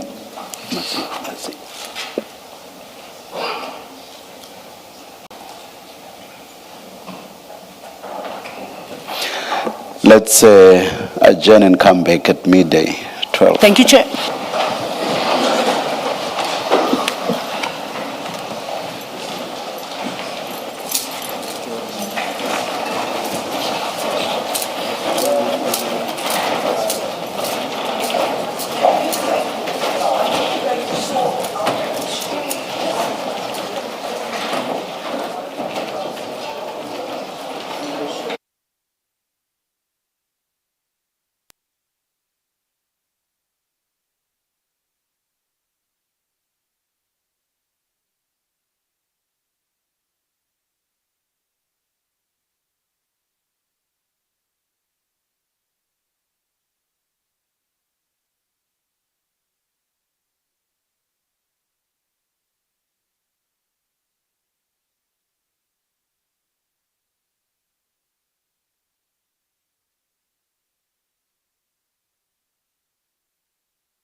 morning, Mr. Shaskalson. Good morning, Mr. Premhead. Chair. Morning, Chair. Morning, Commissioners. Chair and Commissioners, you'll recall that 3 weeks ago, Mr. Karim was postponed to today's date. He's not here today, and we received a doctor's note yesterday that refers to his admission to hospital on the 17th of June, which is more than a month ago. When we received that doctor's note yesterday, it seemed to explain Mr. Karim's apparent inability to appear today, but it didn't explain his inability to answer, at least in part, the Regulation 10.6 notices that had been served on him and that I addressed in the Commission 3 weeks ago. You'll recall, Commissioners, that we're still waiting for Mr. Karim to tell us, for example, who the auditors of his companies are. There's nothing in his doctor's note that suggests that his health conditions are of such an order that he's been unable to do that for 2 months. Similarly, we're still waiting for Mr. Karim to furnish audited or even unaudited financial statements for 3 of his companies, Ziggy, Tasmika, and Tamiz. There's nothing in the doctor's note that suggests he'd have been unable to issue a simple instruction to the officers of his companies to do this. And I want to emphasize here, we're talking about a group of companies, including Ziggy, Tasmika, and Tamiz, that have been paid hundreds of millions of rands from the Northwest Provincial Government and Northwest municipalities in the region of which he's the ANC Treasurer. Companies in this group continue to perform services for those organs of state and continue to be paid millions of rands by those organs of state. We're talking about multi-million rand businesses, not, family-run sort of small businesses that have to shut down if their owner is unwell. So if Mr. Karim took the trouble to ask someone, he ought to have been able to arrange that we receive the financials we've been asking for months now. That's where things stood yesterday. Mr. Karim seemed to have an excuse for not appearing, but he did not seem to have any excuse for failing to answer any of the questions in the Regulation 10.6 notice we sent him 2 months ago, and for not providing any of the documents we sought in that notice, almost all of which he had undertaken to provide when he testified when he was healthy back in, I think it was April. That was yesterday. And then after we received the doctor's note under cover of a letter from his attorneys yesterday, late in the afternoon yesterday, we received 2 different whistleblower reports, both confirming that Mr. Karim and an entourage had been seen yesterday going out for lunch at a shopping centre in the Western Cape. The 2 reports corroborated the same details. They seem to be independent of one another, and they've now been confirmed by eyewitnesses at that shopping centre, who we have independently contacted. So we now have it from multiple different sources that someone who seemed very much to be Mr. Karim arrived at the shopping centre with an entourage, went into Woolworths before going off to have a late lunch at a restaurant in the shopping centre. We've subpoenaed CCTV footage from the shopping centre, and we expect to have it received, and we expect to have it thoroughly analysed by midday tomorrow. For now, we have a concern that Mr. Karim may be taking liberties with this commission. And that concern is amplified by other whistleblower reports that we've received indicating that Mr. Karim has been seen at social gatherings in the Northwest over his period of ostensible incapacity. So we are going to issue a subpoena later today to the hospitals at which he's been receiving treatment to establish when he was admitted and when he was discharged, since he testified at the commission. We're also going to be issuing a subpoena to his doctor, who's based in Cape Town, to establish the dates on which he has seen Mr. Karim. And we don't expect that it will take us more than a day to obtain this information. And what we would like is for the matter of Mr. Karim's appearance, or non-appearance, to be stood down until Friday morning, or maybe Friday lunchtime, when it can be considered on the basis of a formal postponement application, which we would ask this commission to order him to bring by 10 o'clock tomorrow. The evidence leaders will reply to that postponement application by 6 p.m. tomorrow, and it could be heard by Friday morning at 9:30. If Mr. Karim's legal team needs more time, if we can have that postponement application by 5 p.m. tomorrow, we would undertake to respond to it by 10 on Friday, and it could be heard on Friday afternoon, not Friday morning. But what we do expect the postponement application to address is at least the following issues. The dates on which Mr. Karim has been admitted to hospital over the last 4 months, the dates on which he's attended medical consultations over the last 4 months, his travel movements over that period, whether he's attended social engagements over that period, and whether he's played any role in the management of his businesses over that period, and if not, who's been responsible for these businesses which continue to turn over in his absence. Ms. Jasperson, can you please add one more thing? I'm interested to know how he traveled from the Northwest to the Western Cape. Did he book flights? Did he fly there? Because if he can give instructions to people to book flights to him, surely he can give instructions to people to give you the names of accountants. Thank you. So that is our request, Commissioners, that the matter stand down to be decided on the basis of a formal postponement application on Friday. Thank you, Mr. Shoskelson. Yes, Mr. Premier. Good afternoon, Chair. Good afternoon, Commissioners. 5 brief points in reply, if I may. Firstly, do you have the Commission's correspondence bundle? I was handed one about 10 minutes ago by a Commission representative, but it's called Karim Suleiman Correspondence and Sundry Documents Witness Bundle. I'm going to refer you to the confidential medical report in that. I'm not going to discuss the contents, but if you can turn up page 128 of that medical report, when you read paragraph 1 of that report, that will deal with my learned friend's contention that there's an inability to explain attendance. And when you read paragraph 2 of that same report, particularly lines 2, 3, and 4 of the second unnumbered paragraph, that is a direct response by a medical practitioner as to why, potentially, there's an inability to give answers. So insofar as my learned friend says there's just no explanation at all, that's contradicted by the medical evidence of an expert in a particular field of medicine, which my learned friend is not. That's point number 1. Point number 2, my learned friend must choose his words very carefully with all due respect, because my learned friend talks about hundreds of millions of rands, companies that are continuing to service the state, multi-million rand businesses and so on, and he uses the quantum of my client's otherwise legal business to evidence some or other gratuitous behavior in front of the Commission. Until such time that a court orders otherwise, that there was unlawful business dealings with the state to the tune of those hundreds of millions of rands, the fact that there's business that may or may not be done to the tune of hundreds of millions of rands is neither here nor there.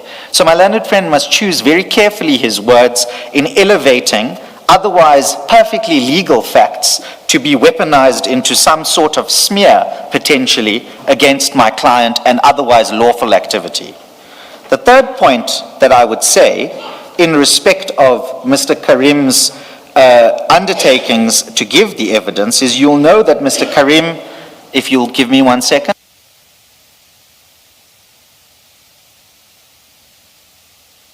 I'm indebted to Ms. Madlanga.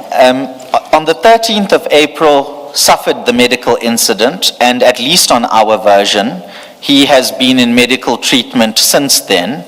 And so his ability, notwithstanding undertakings whilst given in the box, must be construed having regard in particular to that second paragraph that I referred you to on page 128 of the bundle. Can I say, in number 4, in respect of these whistleblower reports and the alleged corroboration or not corroboration that has occurred or not occurred, and and this is a two-part point, so you'll forgive me. The first part of which is we only learnt about these facts today. I know my learned friend says he also only learnt about these facts today, but apparently these social gatherings were known about before.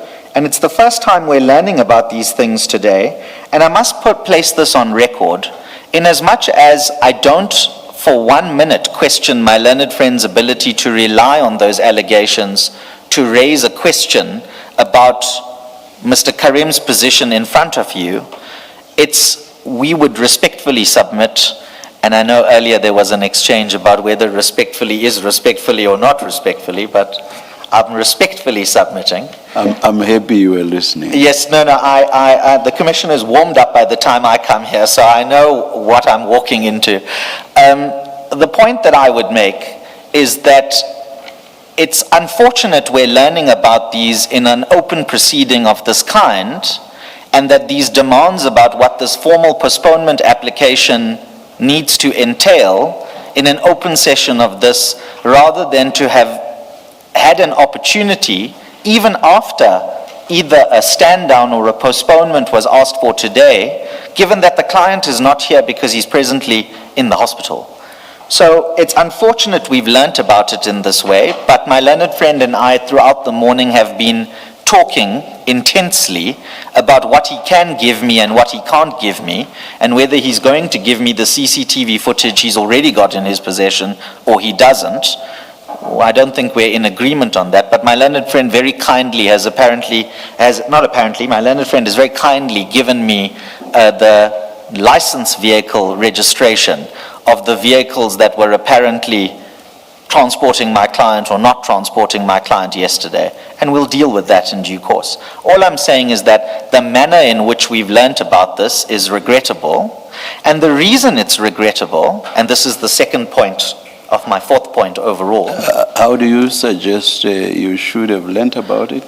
That is a segue, thank you, Chair, to the second point I want to make under this, is that with all due respect, I'm now concerned that we are inadvertently using the postponement application and the allegations regarding the movements of my client or otherwise as a mechanism through the back door to undermine the otherwise unimpugned medical evidence in front of you. And Chair, you asked me how should we have learnt about it. With all due respect, I don't think it's for my client necessarily, unless you order otherwise. If you order it, well, then we have to do it. But if you don't order it, it's not for my client, with all due respect, to answer these accusations in the ether in the way that they are, where the overall purpose or effect is to create doubt about the medical excuse. That's a different issue. You raised an issue, or rather, you complained about having lent of the information in the manner in which that happened. So I'm asking you the question, how do you suggest you ought to have gotten to know about the information? That's different to what you are saying. Yes, Chair, thank you. The way in which we should learn about it, and I know Chair says to me it's a different issue, I will respectfully say it's not a different issue, is because if the purpose or effect of that accusation is to raise doubt about my client's medical condition and whether there's a legitimate excuse for his attendance or non-attendance at the commission, because that's what the sting of that accusation actually is, then actually the shoe should be on the other foot, in the sense that it should be the commission, the evidence leaders, bringing an application where they raise this evidence in the round of questioning the medical advice or otherwise, or the medical reports or otherwise that have been tabled in front of you that otherwise serve as the excuse.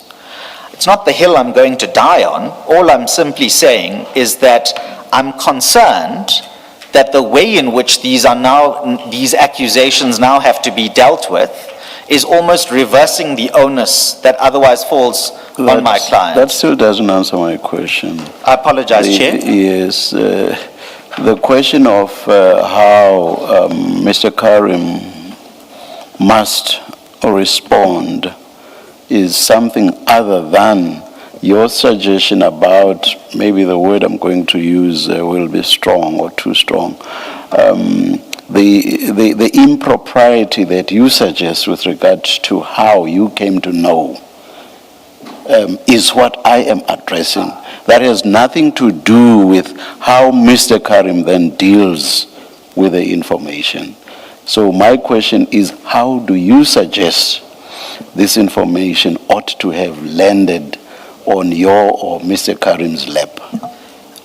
In writing and particularized, so that it's formally placed in front of us, rather than as what happened between my learned friend and I, which was a conversation between colleagues regarding these issues that are now being raised.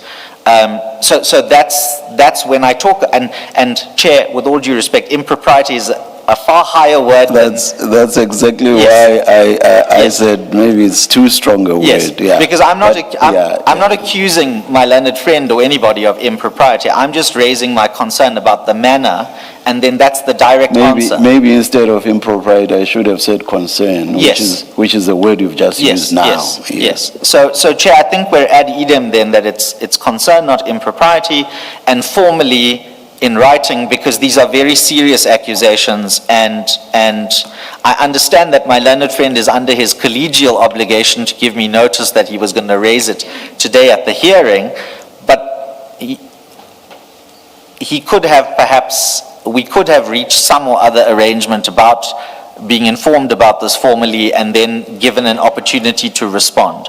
But we are where we are now, so that's water under the bridge, I suppose. Yeah, I was going to say, why is it that the informal advice cannot serve the same purpose as written advice?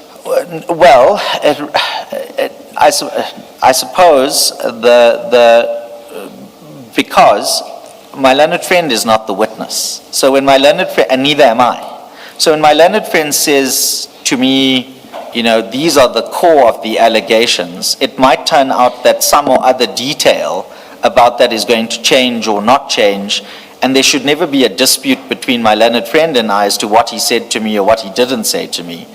I mean, if my complaint is at this point only boiling down to housekeeping about the form of communicating the information, I accept that that might not be an issue which needs to detain the Commission. The issue, as I understand it, is not so much about the interaction between the two of you. It's about Mr. Karim addressing what we are told has since been discovered. Yes. So the focus is less about the interaction between the two of you. Exactly. And the point being, if indeed it is true that Mr. Karim was at some food outlet out of town, I think reference was made to his vehicle or vehicles, I'm not sure now whether one or two or more. So point is, when you apply for the postponement, why is it, or rather when he, Mr. Karim, applies for the postponement, why is it that he should not, in the application for a postponement, deal with those? If he says, I was never out of town, I was never at this alleged food outlet, and therefore, my medical certificate stands, and it is to this effect. Nothing has changed. I do not see what the hurdle is, Mr. Karim, dealing with the new information on that basis. Agreed, but I think that's also I'm sorry, Chair. Yes. May I respond? Yes, please. Thank you, Chair. But that's the point, with all due respect, is that, remember, when we arrived here in front of you today, it was on the basis of what was known before my learned friend disclosed the new information. But now what's happening is new information is being introduced, which may need to be dealt with to justify future postponement, but the basis upon which we're here in front of you today is the different historical facts, not the new facts introduced now. But that's exactly why Mr. Karim is being afforded an opportunity. And it's not as if Mr. Shaskalsin is saying, and we want Mr. Karim to deal with this now. And that's it. Mr. Shaskalsin is suggesting to the commission that Mr. Karim must be afforded an opportunity to file an application / affidavit dealing with these developments. So, in the light of that, I would suggest to you, subject to what you say, in the light of that, it should not matter much what you originally came here for today.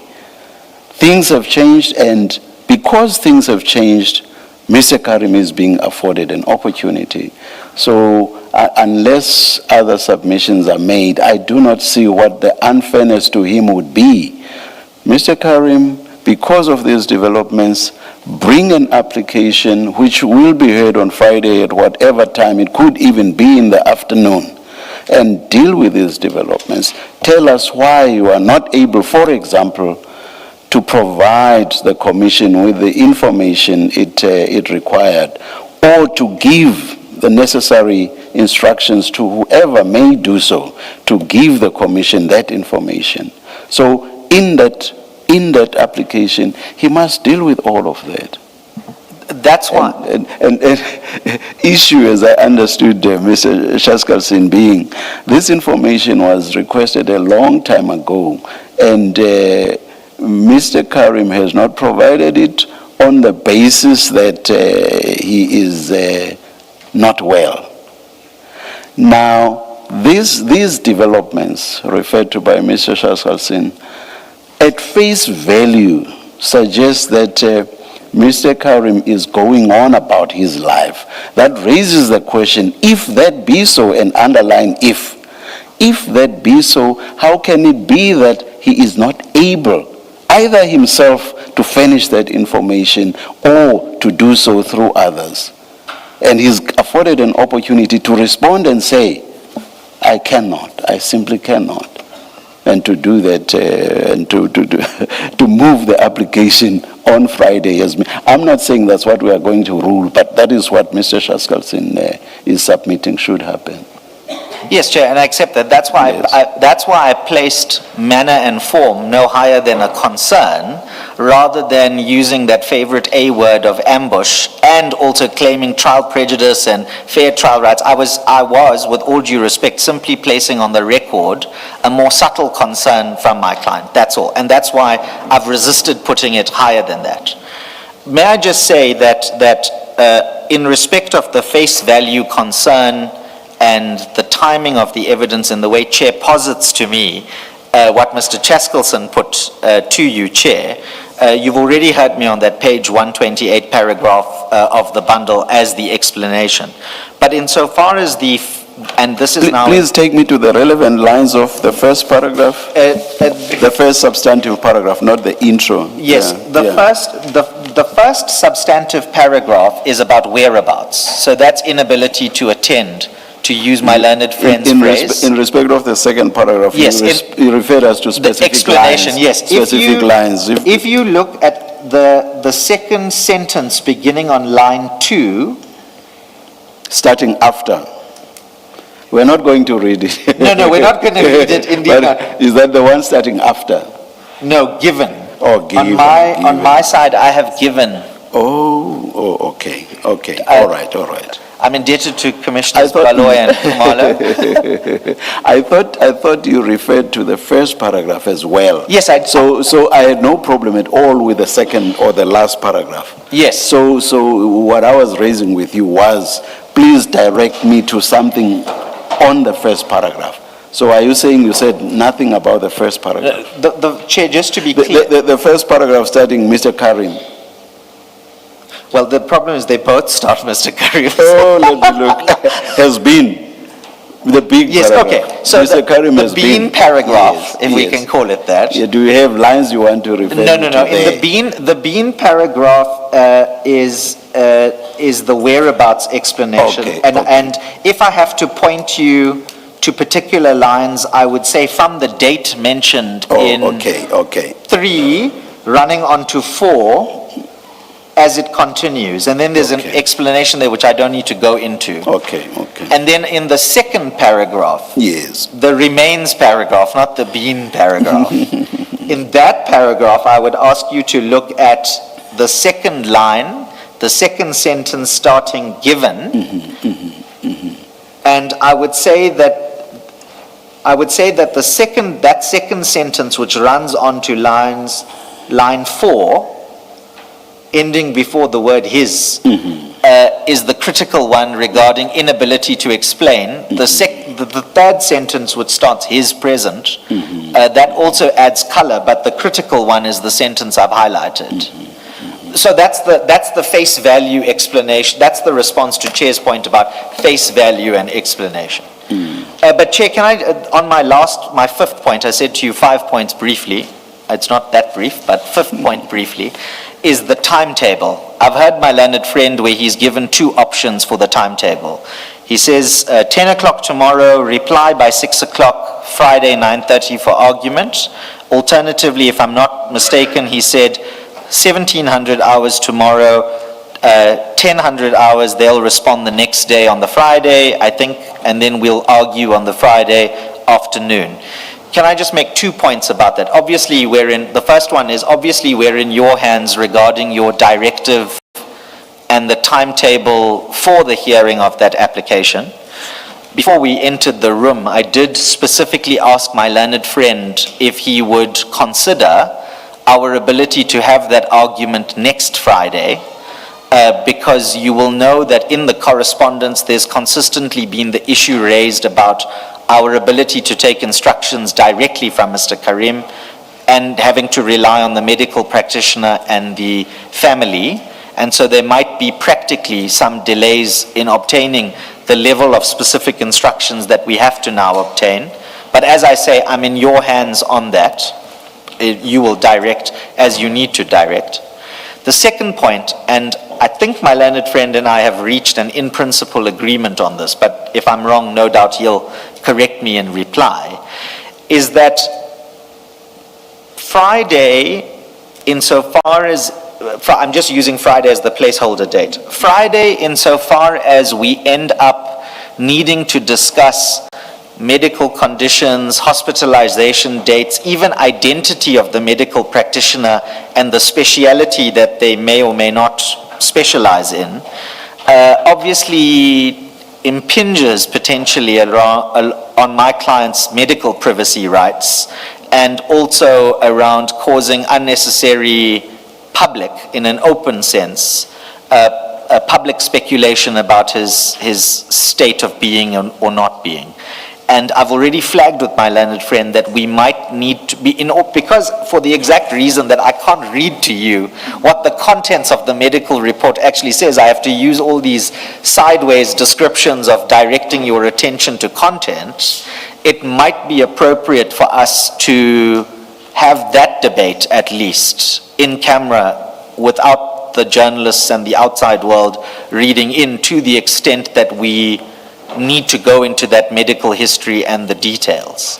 So never mind the timetable issue, Chair. I think in addition to, if you direct that we have to bring the formal postponement application in the way that it's posited, I'm giving advance notice to you as the Chair and the Commissioners, and I've flagged it and I've discussed it with my learned friend, and he was very understanding, I'm grateful, that we might need to then have that as an in-camera session so that my client's medical privacy rights are protected and his dignity is not unduly impaired as a result of what information we, as the Commissioners, the evidence leaders and his legal representatives, need to have a frank debate about in a way that still manages to protect him.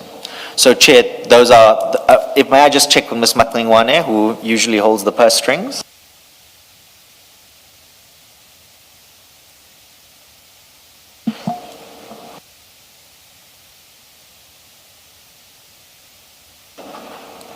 Yes. Ms. Madlanga says I've done my job, so it's fine. Thank you, Chair. Thank you. Mr. Shaskalsin, any reply? Brief reply, Chair.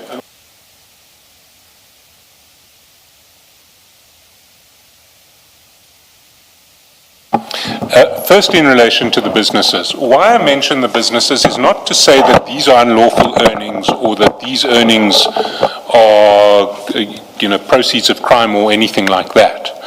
It's to say there is a very substantial business group that is carrying on in the apparent absence of Mr. Karim.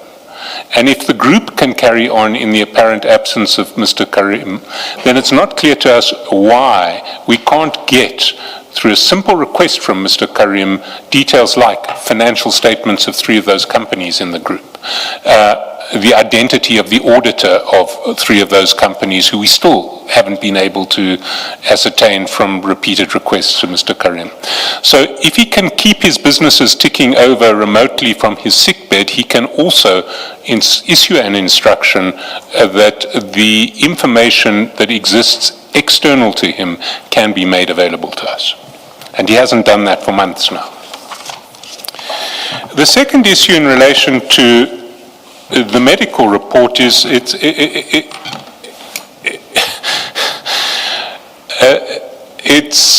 curious to hear my learned friends saying we haven't impugned the validity of the medical report, because last time we were here, you'll recall that there was a suggestion on the table that Mr. Karim should make himself available for independent medical examination, and we were told, oh no, you don't have the powers to do that.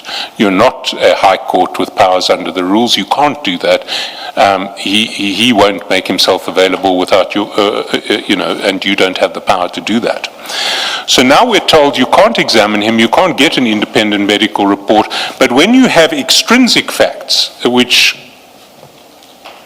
give reason to doubt that he is unable either to appear or to furnish information that you've asked, you cannot raise them because you're not impugning the medical report. Well, they can't have it both ways.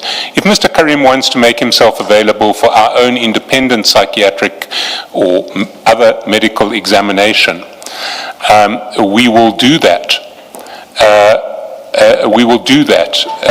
And we will arrange that an appropriate specialist dealing with whatever medical conditions he has raised, which range across a very wide spectrum, are investigated and a report is furnished. Finally, I want to emphasize one particular misconception, and it is this. Mr. Karim comes here asking for a postponement without making a postponement application. We have information that makes us concerned about the bona fides of his claim to a postponement application. We are giving him advance notice so that his postponement application can address those issues on which he will have to satisfy the Commission. He seems to proceed from an assumption that he can have a postponement if he wants one, and it's for the Commission to show that he shouldn't have a postponement. It works the other way around. He needs to satisfy the Commission. And in order to satisfy the Commission, he's going to have to address these concerns that we've raised. That's why we've raised it. And that's why we've raised them informally, and that's why we've raised them in advance of a postponement application. In relation to the timetable, we have suggested Friday because we have had a succession of witnesses this week who were scheduled who have not appeared and who are not appearing. So scheduling this postponement application on Friday will no longer interfere with evidence time that we have scheduled. We've had, in fact, all 5 days of scheduled evidence, originally scheduled evidence, or 4 of the 5 days of originally scheduled evidence this week fall away because of postponement applications. So this Friday is not going to interfere with scheduled evidence time. If we get to next Friday, we will interfere with scheduled evidence time. And the debates in relation to Mr. Karim's evidence and appearance and non-appearance have thus far taken up days of Commission hearing time, and we don't have days to waste. So we want it done this Friday because this Friday currently is a day which is sitting fallow. As far as the in-camera concerns raised by my learned friend go. If there are legitimate concerns in relation to privacy, we are happy to accommodate them, but whatever happens in that regard needs to be tailored very tightly so that any in-camera process is confined to that which is necessary to address the privacy concern. Those are our submissions, and we would ask that this postponement application be brought on a timetable where we can give the extra time to our learned friends. They can file their papers by close of business tomorrow. We will respond by 11 o'clock on Friday morning, and the postponement can be heard on Friday afternoon. Chair, excuse me, Chair, may I seek, firstly, as a matter of protocol, may I seek an indulgence to address you on one point that I must respond to that was raised by my learned friend. It's this point about my client can't have it both ways, about the independent examination on one hand and then subpoena the doctor. You will remember in that general discussion we had the last time, it's not one or the other. My client placed on record that the power of independent examination is open to serious doubt, and you'll remember I explicitly said, I used the phrase, there are less intrusive means that are available to the Commission if there's a doubt about the medical evidence, and the subpoenaing of the doctor is one such option. So there is no inconsistency between what I have said to you today and what I have said to you previously, and that's as far as I'll take it. Thank you, Chair. Thank you. On this, Mr. Mr. Premier, I understood Mr. Chaskalson to simply be making the point that you are not correct to say this medical certificate has not, no doubt has been cast on it. And all he was saying was, we have said he should go for an independent examination. That's the only point I thought he was making. Then please strike what I've just said from the record if I was incorrect in my understanding of what my learned friend said. I just wanted to make sure on the record that there's no ground to suggest an inconsistency. And that's as far as I'll take it. Through you, Chair, obviously. Thank you. Thank you, Mr. Premier. I guess there's no need to respond, or is there, Mr. Shaskalson? No, Chair. Thank you. Just one aspect. I assume that the several issues you itemized are the sort of issues that would have to go to a ruling or the ruling, or not? Remember, you itemized a few. Yes, I've certainly itemized. I'm not suggesting they should go into an order, but if they aren't responded to if they aren't addressed in the postponement application, we will ask the Commission to draw its own inferences. We proceed on the basis that Mr. Karim, through his legal representatives, has heard the issues that you itemized. Just in fairness to Mr. Karim's legal representatives, maybe I should run through them again. And what we were asking for was the dates on which Mr. Karim has been admitted to hospital over the last 4 months. Just, I see the paper is being sorted out, and I think when you started, they were not ready yet. Please, Mr. Shaskalson. Yeah. The dates on which Mr. Karim has been admitted to hospital over the last 4 months, the dates on which Mr. Karim has attended medical consultations over the last 4 months, his travel movements over that period, how he traveled to Cape Town in the last week, if indeed he traveled, or beforehand, if indeed he has traveled to Cape Town. And it seems that he has traveled to Cape Town because one of the medical reports speaks to hospitalization in Cape Town. Whether Mr. Karim has attended social engagements over the last 4 months, whether he has played a role in the management of his business over the last 4 months, and if not, who has been responsible for the management of his businesses. And Chair, as a clarity, I think Mr. Chaskalson's extension of the travel arrangements covers Commissioner Kumalo's supplementation of the original list, so to speak. And let me just clarify where it comes from. In his presentation, Mr. Chaskalson said they have information that he has been traveling from the northwest. So I know that there's no airport in the northwest, so unless he drove to Cape Town, I'm assuming he would have flown from either OR Tambo or the other airport. I can't remember what it's called for now.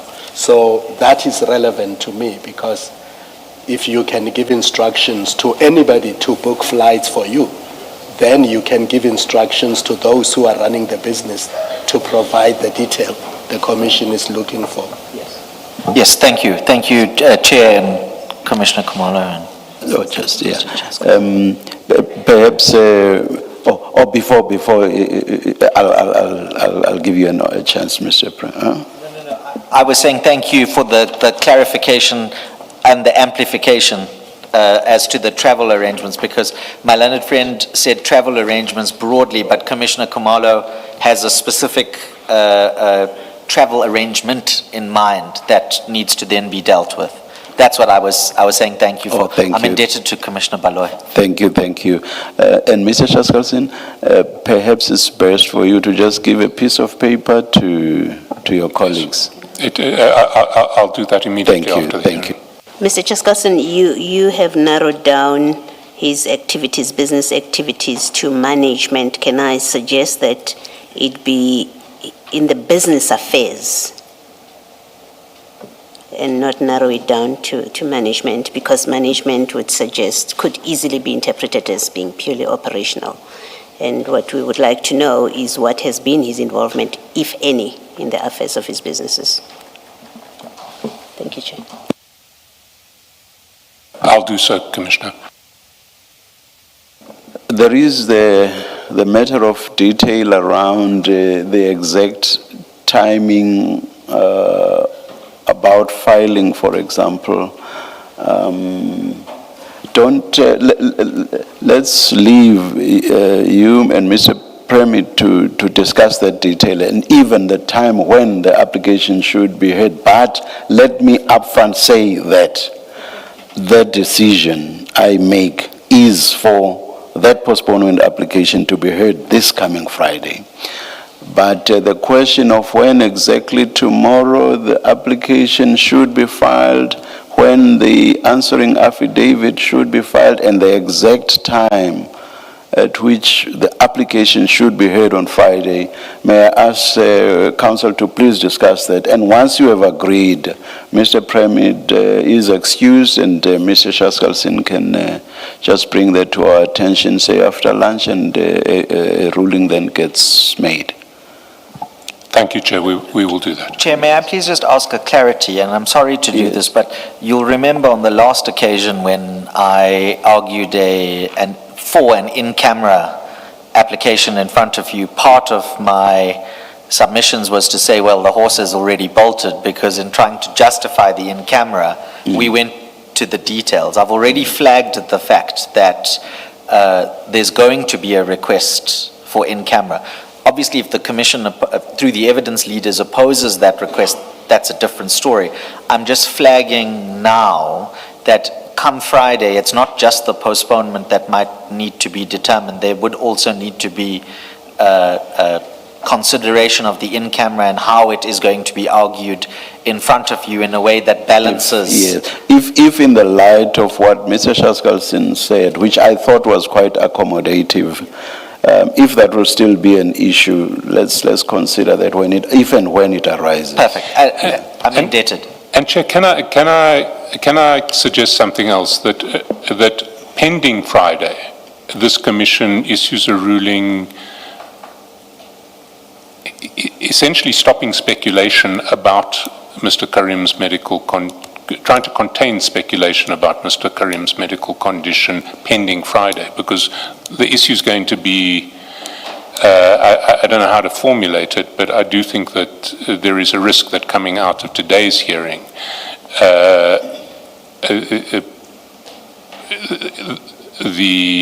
there may be wild speculation in the media. Can I speak to Mr. Premid about that, and when we come back to you with a timetable, we will do that.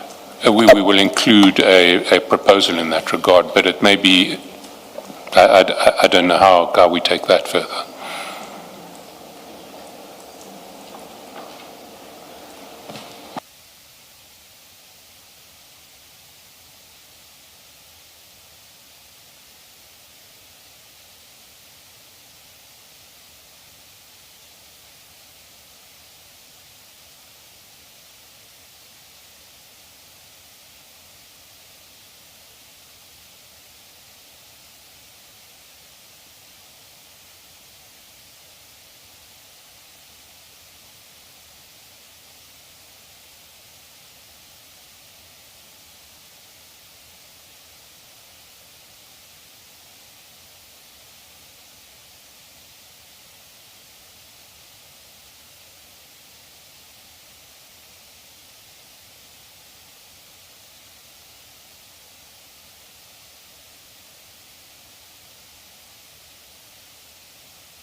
On the last point you made, Mr. Shaskalsin, may I say, please make it part of the discussion, and let's see what comes out of that.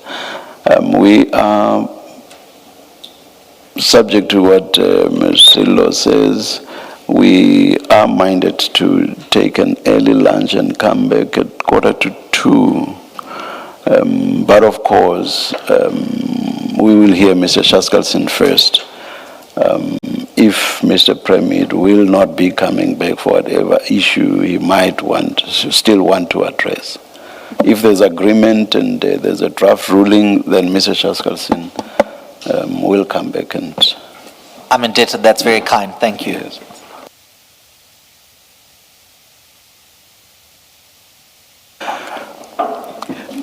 I've just been overruled, and the suggestion is for us to come back at 2 p.m. We'll adjourn and resume at 2 p.m. Let's adjourn.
Mr. Chaselson?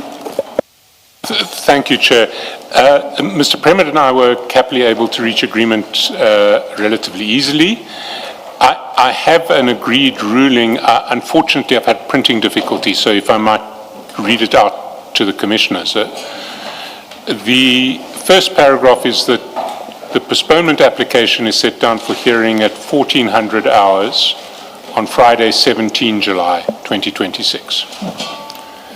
The second is that the application will be served and filed on or before 2000 hours on Thursday, 16 July 2026.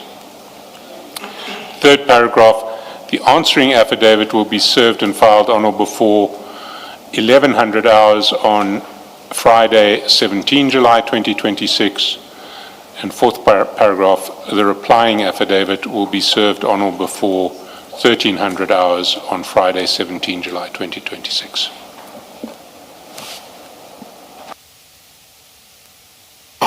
A ruling is so granted. Thank you very much, Chair. May And I be excused? you are excused, Thank Mr. you. Chaselson.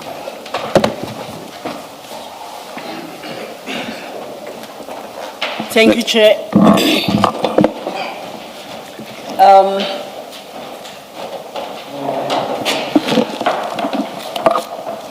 I have some technical challenges, Chair. There is a document I need to start with. I have it in my electronic version, and we are trying to locate it in your printed version. If it would help in any way, it's Commissioner, A32. let me say this. Commissioner Kumalo has a way of finding documents for us. That's- Maybe what you should do is just to describe it sufficiently. He will probably find it for us. That's exactly where I was going, Chair, to tell that it's A32. It's an affidavit by the witness seeking, I think, an arrest warrant. It's A32 in the docket. I have it, I can project it, but we're trying to find the file number and the page number for your purposes so that we work through it. And I've considered all possible clever means of doing so. And I must say that thus far, it looks very encouraging with Commissioner Kumalo, Chair. Apologies if I've put you on the spot, my colleague. But perhaps while we do so, I wanted to, it's midday, I haven't done the preliminaries, my apologies. Good afternoon, Colonel. It's as if we're continuing from morning. Colonel, Good afternoon, Chair. Good afternoon, Commissioner. Good afternoon, Council. good afternoon, Colonel. Good afternoon. Thank you. Commissioner Baloyi had some questions for the witness, I think regarding the Section 27. Yeah, Section 27 affidavit, I think from yesterday, it wasn't finished. But I wanted to move from that to jump back to Section 27. But perhaps, I perhaps should allow Commissioner Baloyi to deal with her issues regarding that affidavit. I'll come back to it. When I come back to it in my plan, that should work.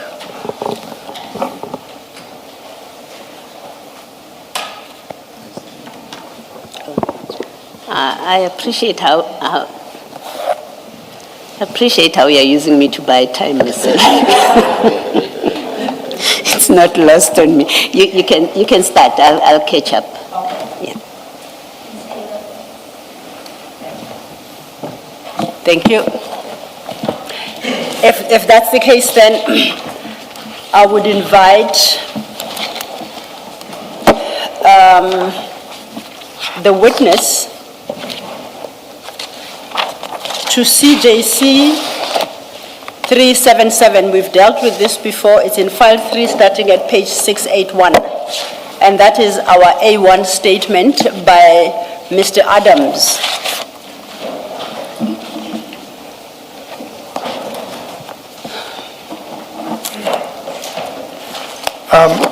CJC 377. Chair, before we continue, may I just come and say, give some input? I think since yesterday, there were three things that I said I will be guided by you, Chair, on aspects, as we discussed, on confidentiality and the docket, which is currently before court. So what I want to bring to Chair's attention, the A1 state... Sorry, I made a serious mistake. Good afternoon, Mr. Podlani. And apologies for not recognizing you or greeting you. Good afternoon, Chair. Good afternoon, Commissioners. And apology accepted. It doesn't happen every day that the apology comes from that side of the table. But we take it. Thank you. Thank you. Thank you, Chair. Can I proceed? Yes, please, Colonel. Thank you, Chair. I think after yesterday's proceeding, Chair, and as the investigating officer in the matter of let us call it the Mukwela docket that is before court, the A1 statement forms part of the docket which is before court. But I tend not to turn on and look at the media and everything that's going in my preparation. But the A1 statement is all over social media and on that aspect. One thing about the affidavit, it contains the name of the complainants, and I have my concerns that that particular A1 statement is an exhibit, and it's a statement that's going to be presented in court.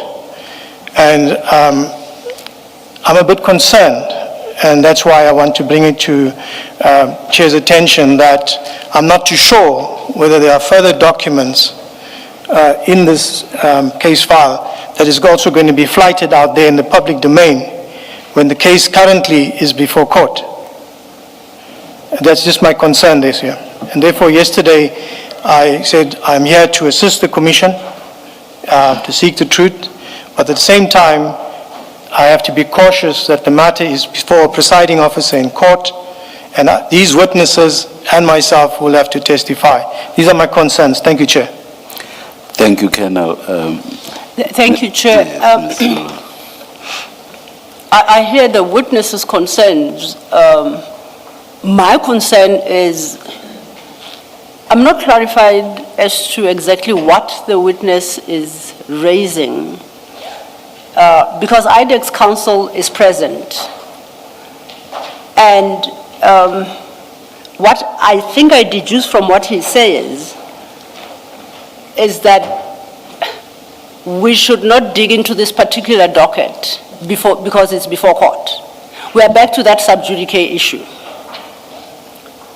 This particular docket is not the one that I indicated we had agreed will be treated with caution, because that particular docket is still under investigation. Which is docket number 3, as I understood yesterday. Yes, and there's 1, 2, no problem, and then number 3. In fact, it's now number 4. Oh. It's number 4. There are 4 of them. 1 and 2 are unrelated dockets. This particular one we are dealing with, and docket 4, concern about the same facts, or arise from the same facts. And I think it's common cause that they concern General Kumalo. So docket 4, the witness touched on it very briefly yesterday, and that is the docket that carries this particular caution that because that one is still under investigation, we should tread carefully. This current docket is the one, the charges for which General Kumalo and other members of the panel were arrested, have appeared in court, are on bail, and we confirmed that there are no further investigations in that matter. The docket in its entirety has been fully disclosed to the accused to prepare for the criminal trial. It was on that basis that it was decided that they will not pursue the confidentiality rights insofar as this particular docket is concerned.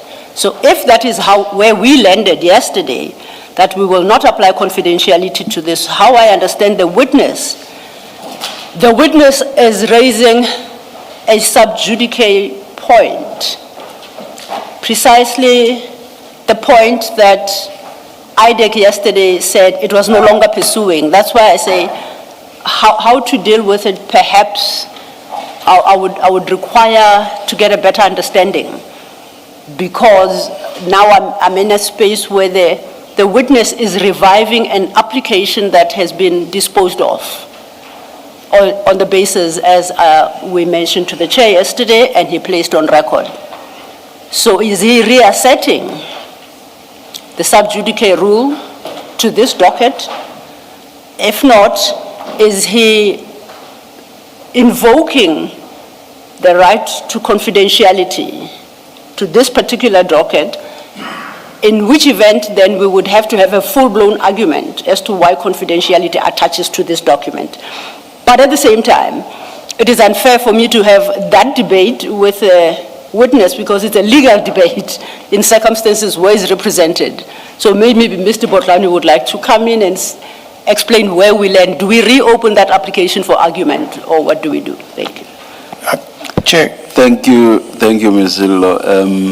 Colonel, I was going to invite Mr. Botlani to be the person who addresses us on this issue. I do not know whether before raising the issue you had alerted him to the fact that you were going to be raising the issue. I do not know. Perhaps let me hear from Mr. Botlani. Thank you, Chair. Yes. I don't understand the concern raised by the witness to be an invitation to the opening of a debate that we've had with our colleague and have closed it in the manner that we have.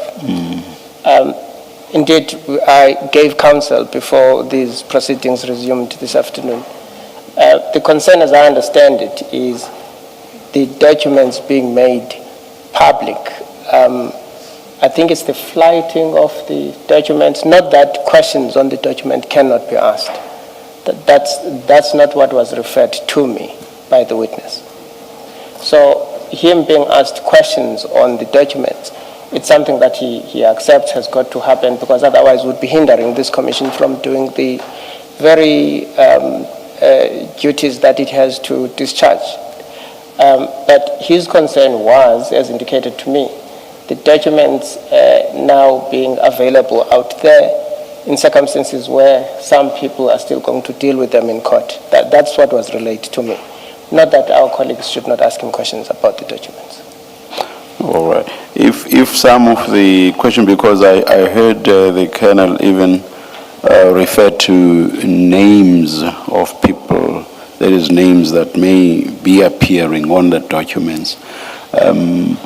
How should the documents be treated? Should there be a need to refer to the names in a context where it's quite clear that that's based on the content of the documents?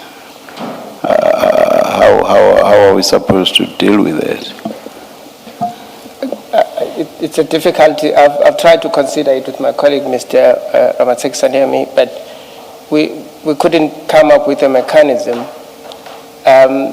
Because indeed, one cannot say this is a linear process where one can put a blanket statement and say there shall not be reference to names. There are going to be circumstances where the context suggests that reference must be made to a particular name. For instance, if one speaks about the A1 statement, for instance, somebody deposed to it. It's there. And one is not going to be able to speak about the A1 document without speaking about the person who deposed to it. And sometimes even the point being made may only make sense if specific reference is made to the person. Indeed. Yeah. The A1 statement being, for instance, a case in point. I'm in the hands of the commissioners, really.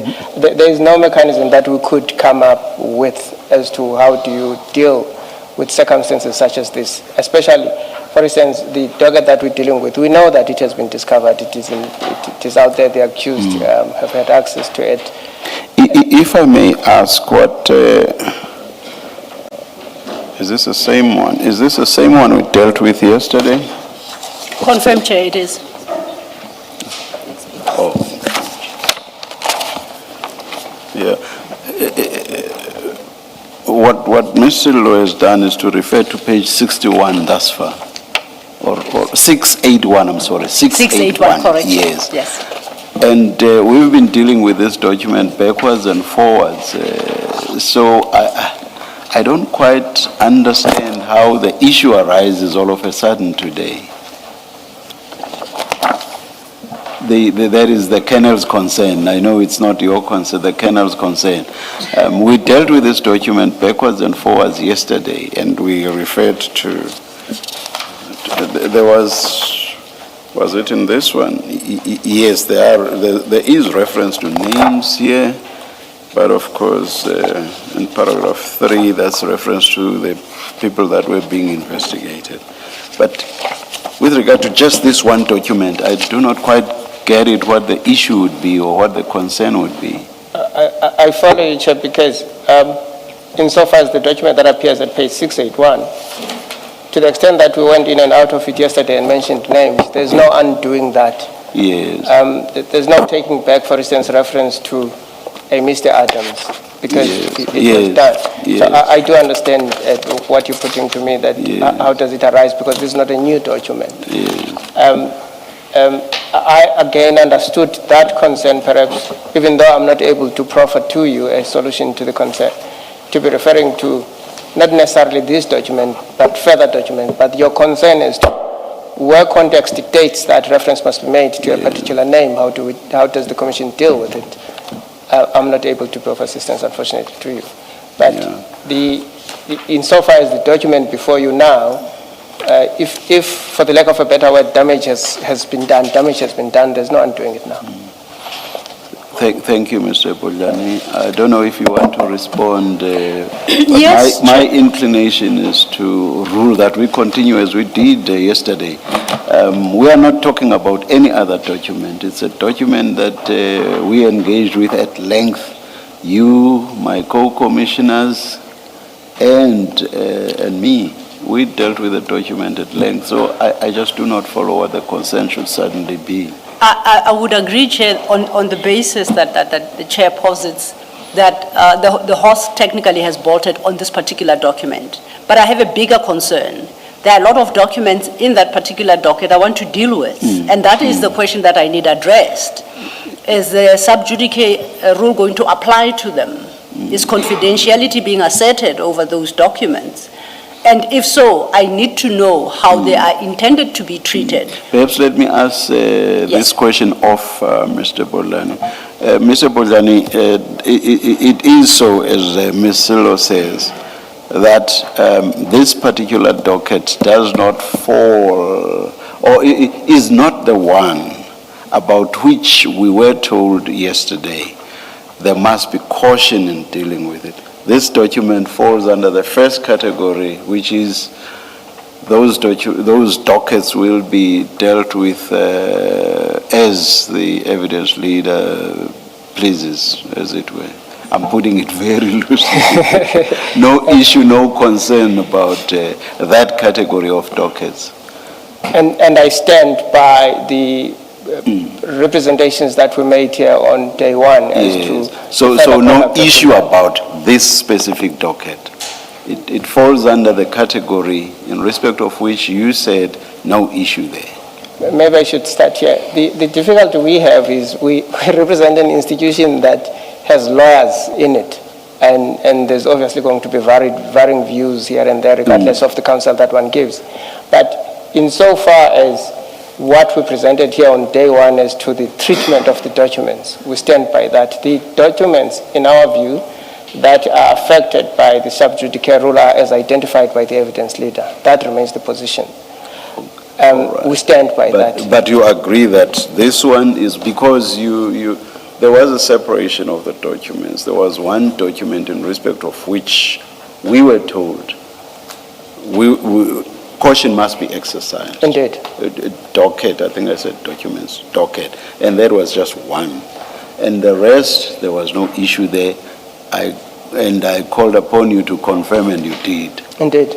So And I stand by that confirmation. yeah, that's how we should deal with it. If this falls under the category in respect of which there is no issue, let's deal with it on that basis. And it should not matter whether IDEC has lawyers, as Mr. Bojani said. That shouldn't matter. Thing is, when Mr. Bojani came, we assumed that he had instructions. And based on those instructions, he adopted the position that he did on the first day of the hearing. And we should proceed. On that basis, Chair. Yes, along those lines. For avoidance of doubt, Chair, and just to be clear, we are proceeding with the docket on the basis as we concluded yesterday morning. Yes. So no confidentiality attaches. There are no restrictions to what I can extract publicly from that docket. That is very key. Yes, yes. Because our hearings are public. Anything that is ventilated in this room must be done so publicly. That includes flighting the documents. That's part of the public hearings. Unless confidentiality is asserted in terms of Rule 10.4. So we can't be between seats. And as I understand Mr. Bolani, I think I agree with him that we had a decision yesterday. There are no restrictions absolutely on this docket, except the usual Poppy Act. Yes. Otherwise, we deal with it as it's necessary. That's how I structured how I'm dealing with the testimony of this witness. The witness seems to want to backpedal that and assert some level of confidentiality without necessarily invoking Rule 10.4 in its entirety. So if that's where we land, and IDEC's counsel and I are clarified as to the position regarding this particular docket, then perhaps I'll call upon the chair to explain to the witness. I think based on what Mr. Bodlani said, the issue is resolved. I will just say, purely as a matter of courtesy to the Colonel, you have legal representation. If you have issues or concerns, you should raise them with your legal representatives before we come in, so that submissions are made by your legal representatives. We cannot have a situation where you address us on legal issues when your legal representatives are here. So from where I'm sitting, the issue is resolved, and this is not anything new. It's on the basis of what was agreed yesterday. And I would assume that you were part of the agreement, or you or IDEC gave instructions in that regard. So from where I'm sitting, the ruling is that we proceed. Chair, may I respond? All right, let me... Thank you, Chair. Let me set the record straight first, Chair. Yes. We are here for a purpose, and that is to assist the Commission. Yes. And to get down to the truth of what is there. Yes. My concerns have been relayed to Council. They are aware. My concerns was also during the consultation process given to the evidence leader. And that was that the matter, the docket, is currently before court. So, but what I want to say, I do not want to come across like we want to hide anything. So when we started the process yesterday, there was no problem. And I said, Chair, if you remember, I will be guided by you, because as the Chair, you would know where the docket, entry into the docket has been, we will probably have prejudice in it. My concern is that the A1 statement was flagged and it was posted all over social media. So we've dealt with the A1 yesterday and the questions that were asked there, which I responded to uncomfortably. But the main thing is, what other documents are going to be... How these documents get onto that platform has everything to do with the fact that they are being flighted. And they are being flighted because no confidentiality attaches to them. That was our understanding. That was what was said at the beginning of the proceedings yesterday. And they were dealt with fully in open session yesterday. So I would not understand why there should suddenly be an issue just because they happen to be out there on that platform, that is social media. We have no control over that. Once they are public, they are flighted here, people can grab them and do with them whatever they will. Yes, So it's you either claim confidentiality and say the documents should not be flighted, which has not been done here. There's been agreement that they can be, or rather, they can be flighted publicly. They can be dealt with publicly. So, or you could have said, no, they should not be. I'm claiming confidentiality for ABCD reasons, and then the commission would decide whether or not it agrees with what you say. That is not what happened. So I cannot understand why at this late hour you should be raising the issue that you are raising, just because you happen to see the documents on social media. It cannot be. I understand, Chair. Yes. But what I'm saying Can we please move on?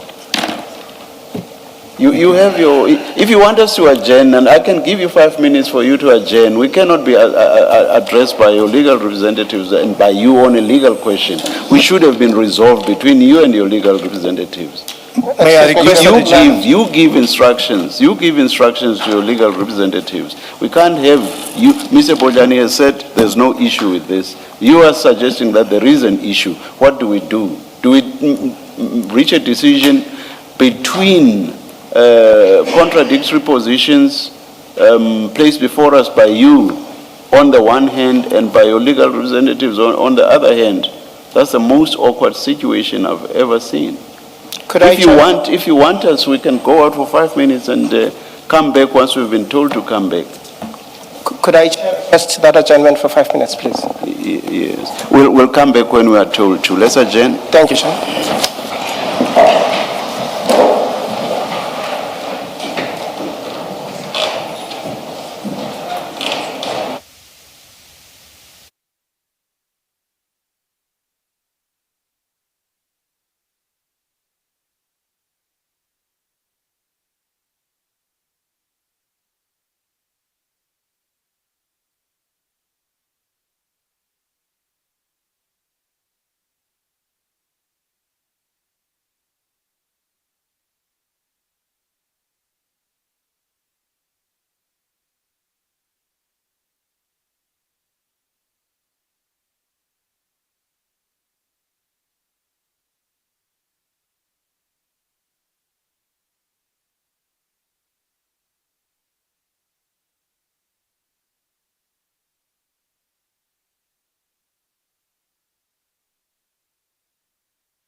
1-2.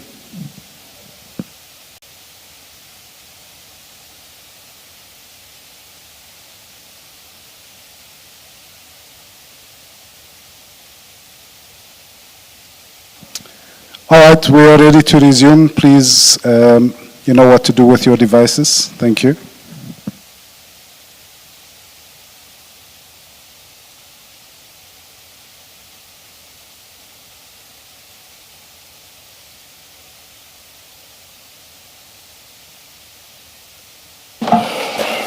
Mr. Bodlani.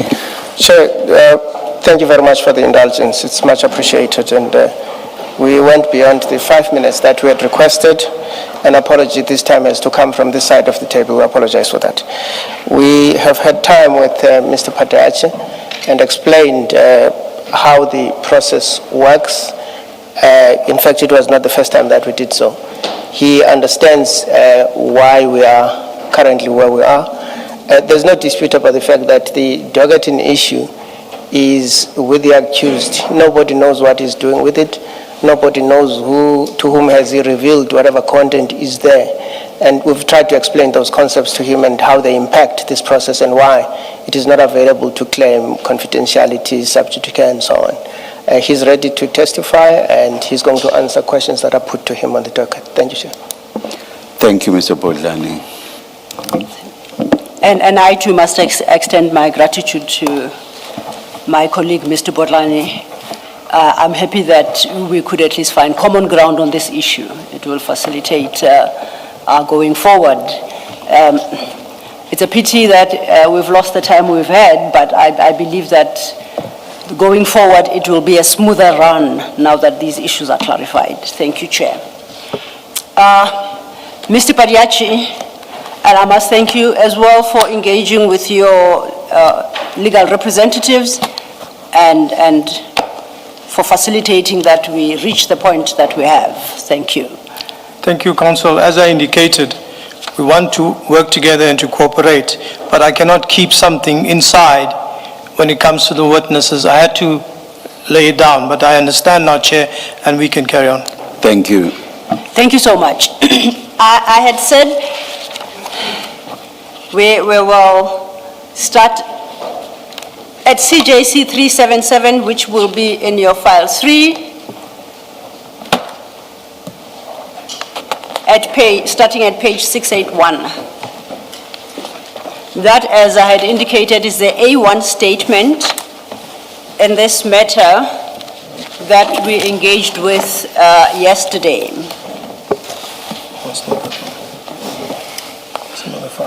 File 3.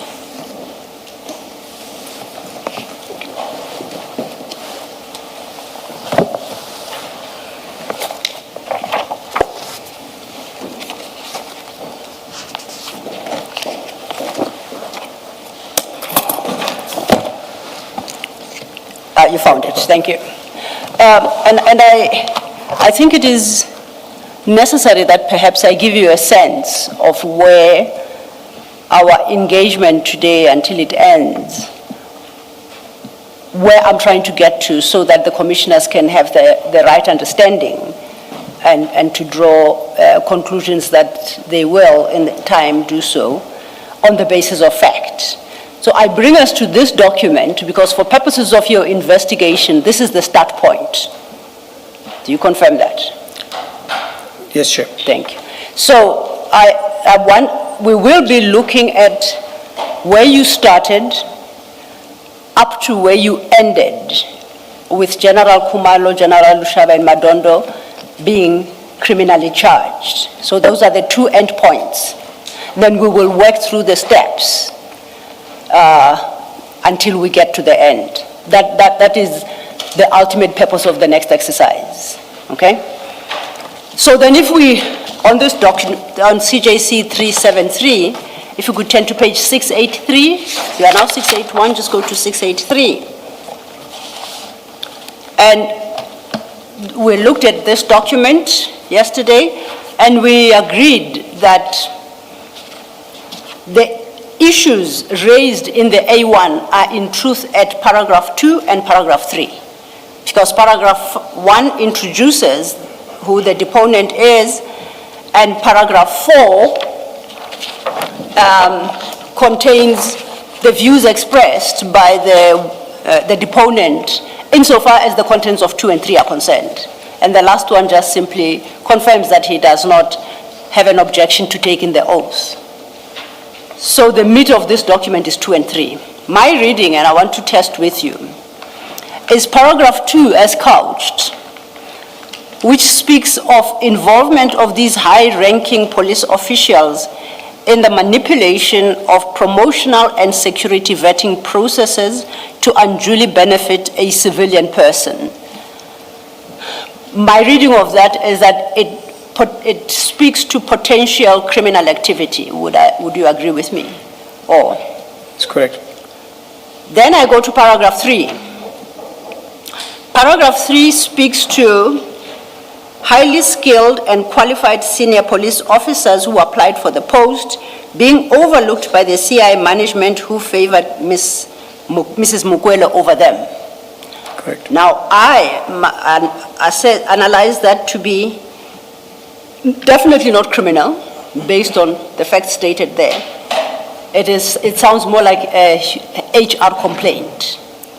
Would you agree with me, or do you consider those allegations to point to criminal conduct? Yes. Please.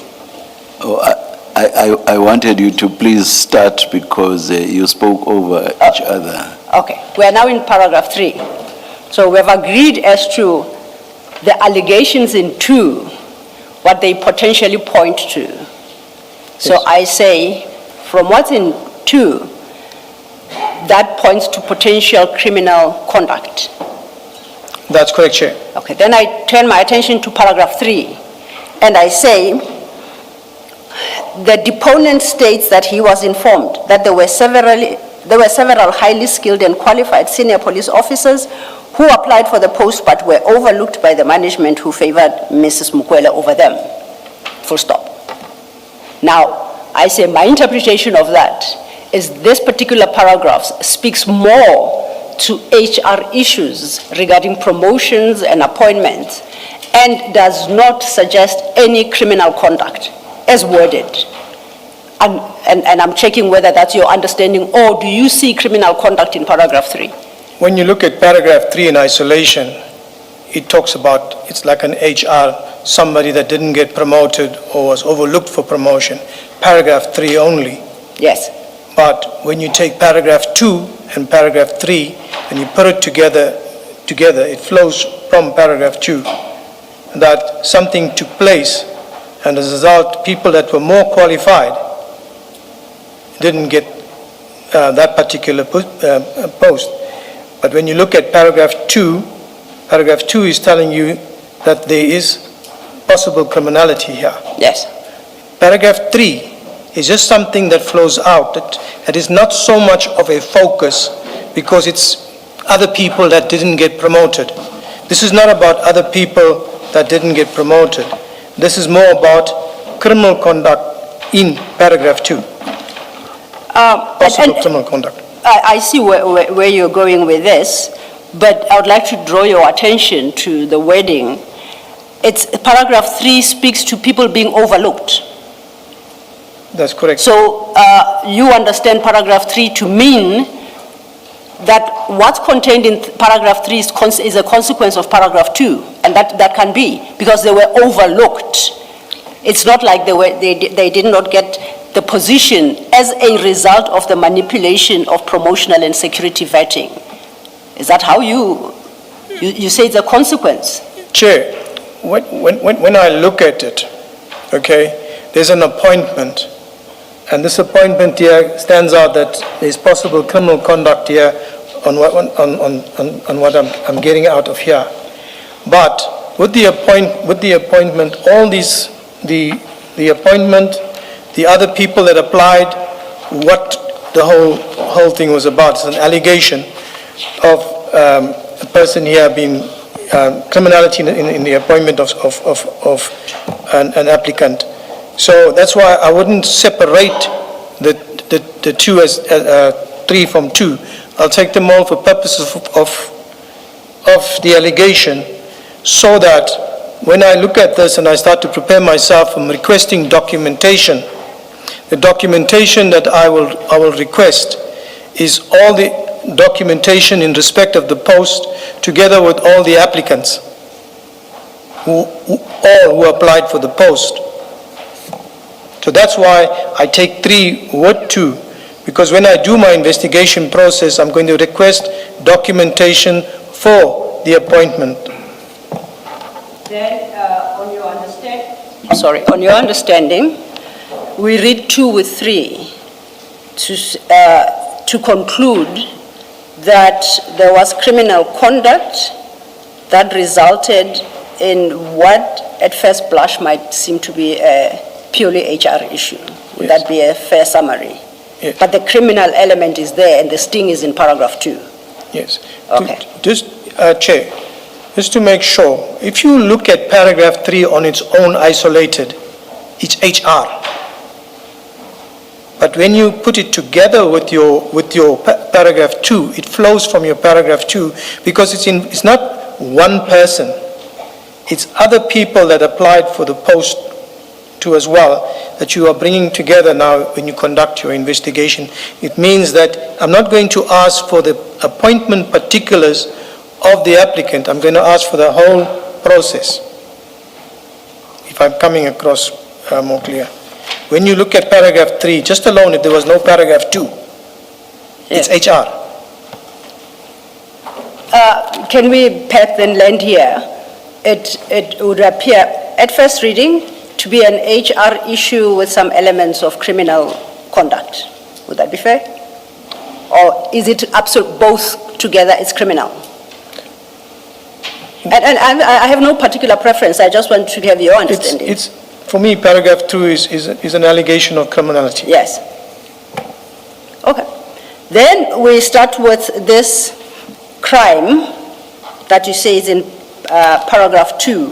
We know where we land because we land in you're submitting an affidavit in support of an application for a warrant of arrest. Now that, Commissioner Baloy, is in file 6.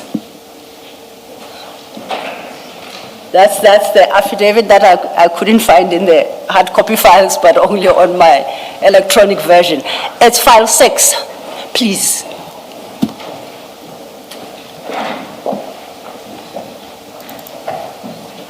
At page 2373.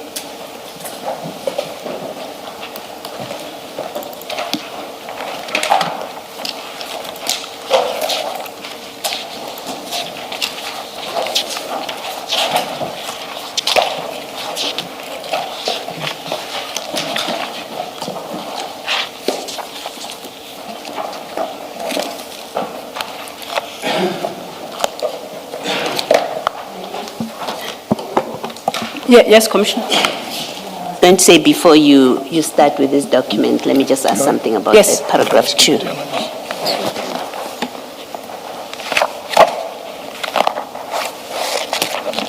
Two, 373.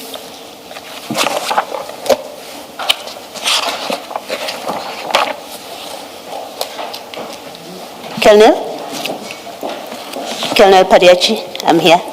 Sorry, Commissioner. Yes, before you get to this 2373, let me just clarify something about what you were discussing now with Ms. Sillo.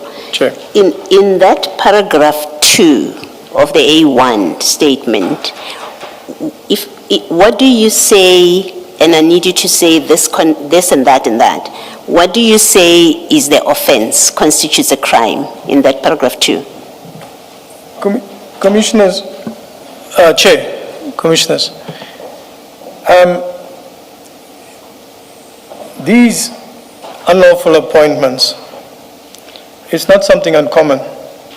But what people don't understand, that when you appoint somebody and you give them a gratification, the giving of that appointment or employment and the receiving of that employment amounts to corruption in terms of the Corrupt Activities Act. Okay, you're moving too fast. You're wanting to enter a discussion that is still going to happen. Yes, We will still get to that topic. I'm looking at paragraph 2, and this is the paragraph in the document that gets you started, right? That's what you've received. So you proceed with your investigation based on what you receive in this paragraph. And I'm asking for you to now engage in an investigation looking at this paragraph 2, and I'm going to point out certain things and see whether is that what you consider to be a crime. So the deponent, Mr. Adams, says that the allegations relate to certain high-ranking police officials being involved in manipulating promotional and security vetting process to unduly benefit a person, a civilian. So I'm trying to find out from you, did you consider the crime to be the undue benefit, 1? 2, it's a crime because they are benefiting a civilian. It's a crime because she had no prior policing experience. Is the crime that she had no management experience? I'm trying to bear it down so that I understand what, in fact, did you consider to be the crime that then results in you applying for the warrant that you're going to be discussing? Commissioner, when you look at it, you don't just look at it because she's a civilian or anything. I look at it that in the circumstances of what is here, the allegation, that a person has been appointed or given an employment with, for a better word, has been appointed irregularly, although the irregularity comes up like HR type of a thing. So you're looking at the appointment of a person from BMW, first of all. Is that part of the problem? That's hence my question. Is part of the problem that, and you can list the others, I just want to make sure that we're on the same page.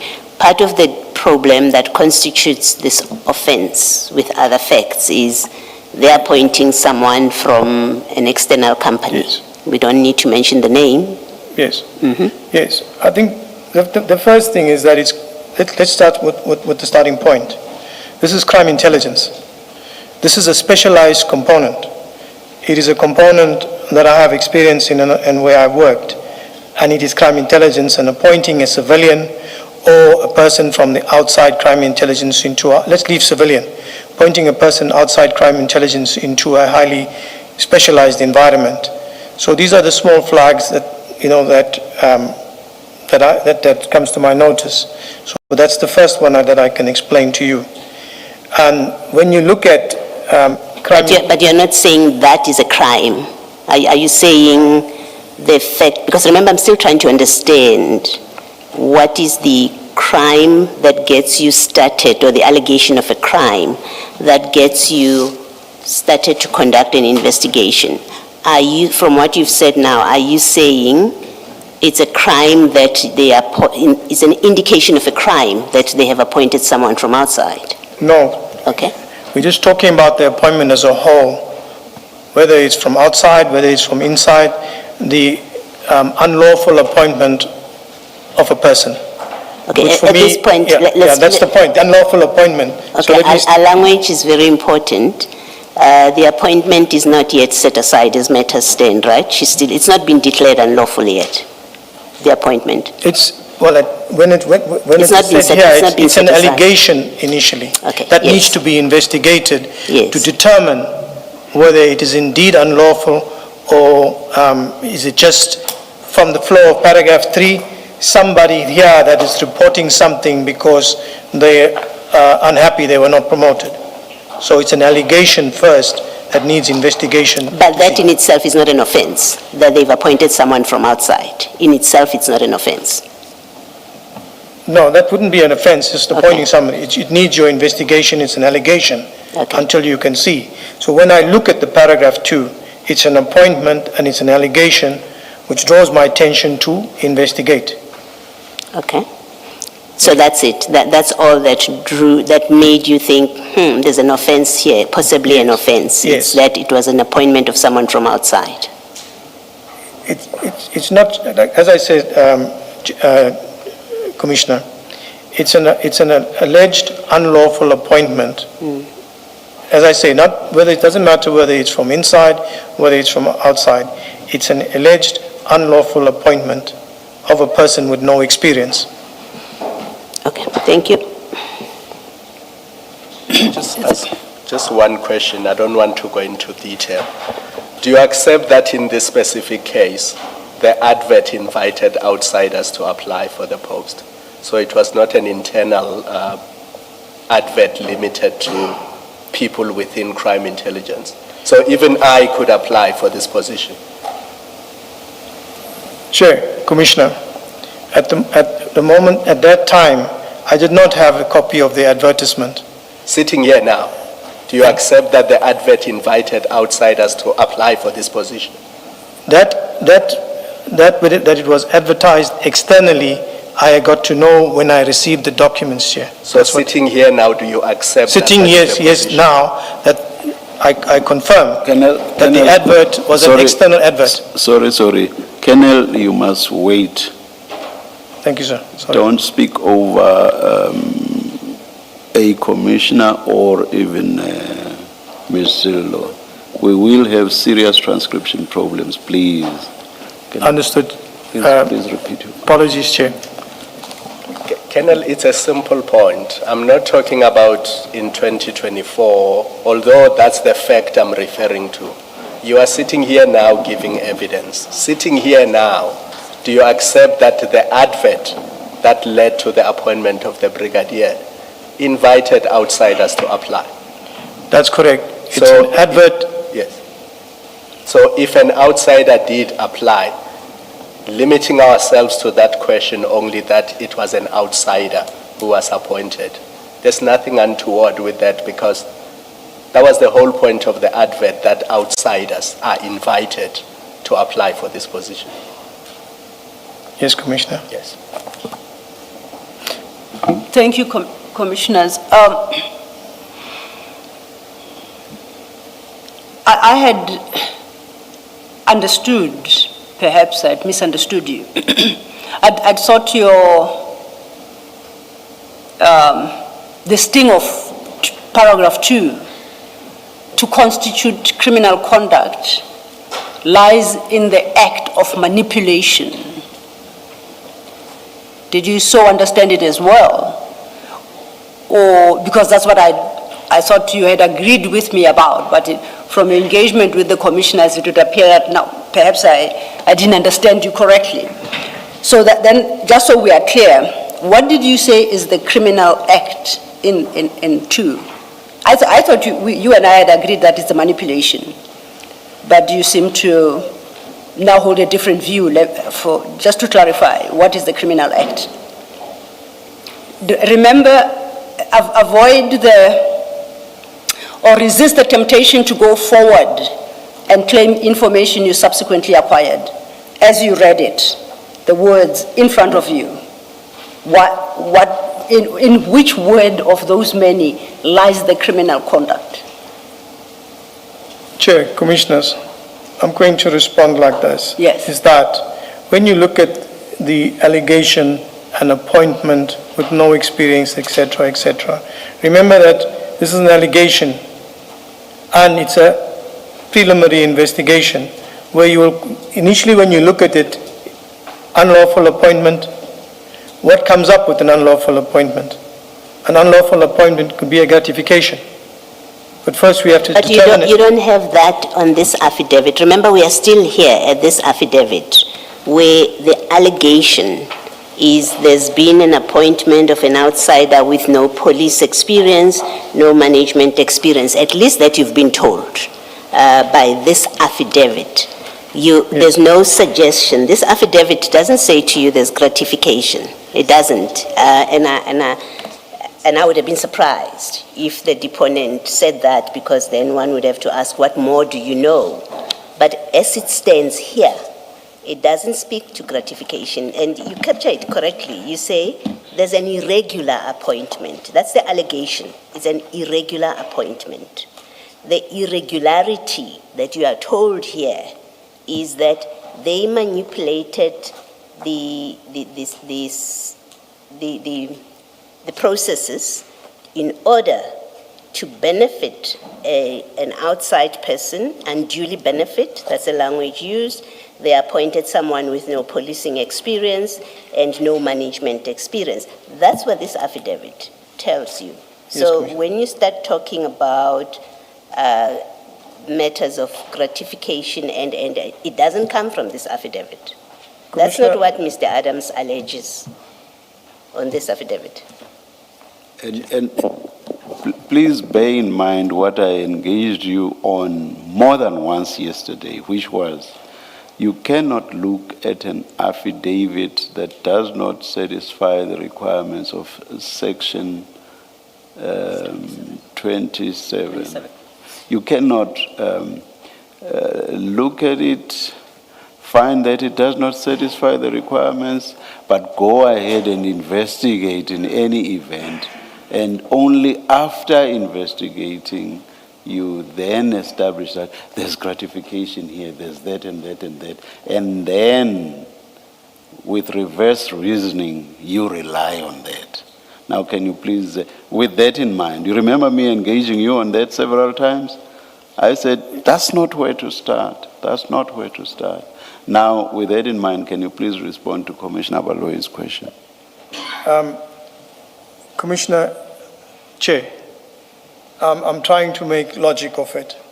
As a layman, please excuse me on that. I'm a policeman, I'm an investigator.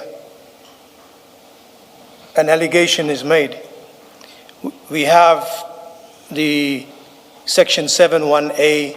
We have, apologies, I have to go there. It is authorized, the investigation, and I cannot speak from management what they utilized to authorize this investigation, but it is down on my level, that has come down on my level with regards to this allegation. So when I look at this affidavit and I read at this allegation, and in terms of my preliminary investigation, there's a serious allegation here that is made where processes, we use the word manipulated or whatever. So I start my investigation from there. I'm not looking for any word of civilian or anything else. I'm talking about basic, as I'm trying to explain myself as a layman, and I cannot take it any further except what I say here. A person was appointed, processes were manipulated, the person had no experience. That is my start to go out there and look at it and confirm it with further investigation. Chair, Commissioner, I can take it no further than what I've said here.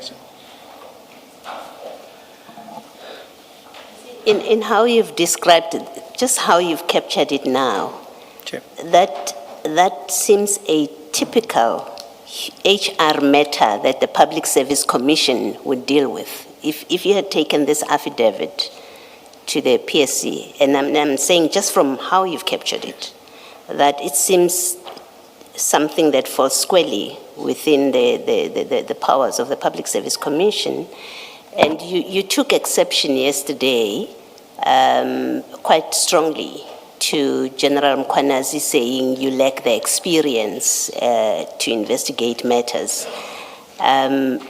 Yeah, rightly so, because you've taken us through your qualifications. But as an experienced investigator, even acting on your superior's decision, Ms. Johnson, maybe Perumal, and whoever the committee is, them having made a decision that this is a matter to be investigated, I would expect that you, as an experienced investigator that you are, you would have looked at this affidavit and said, but this is an HR matter where government has an institution that deals with these kind of complaints.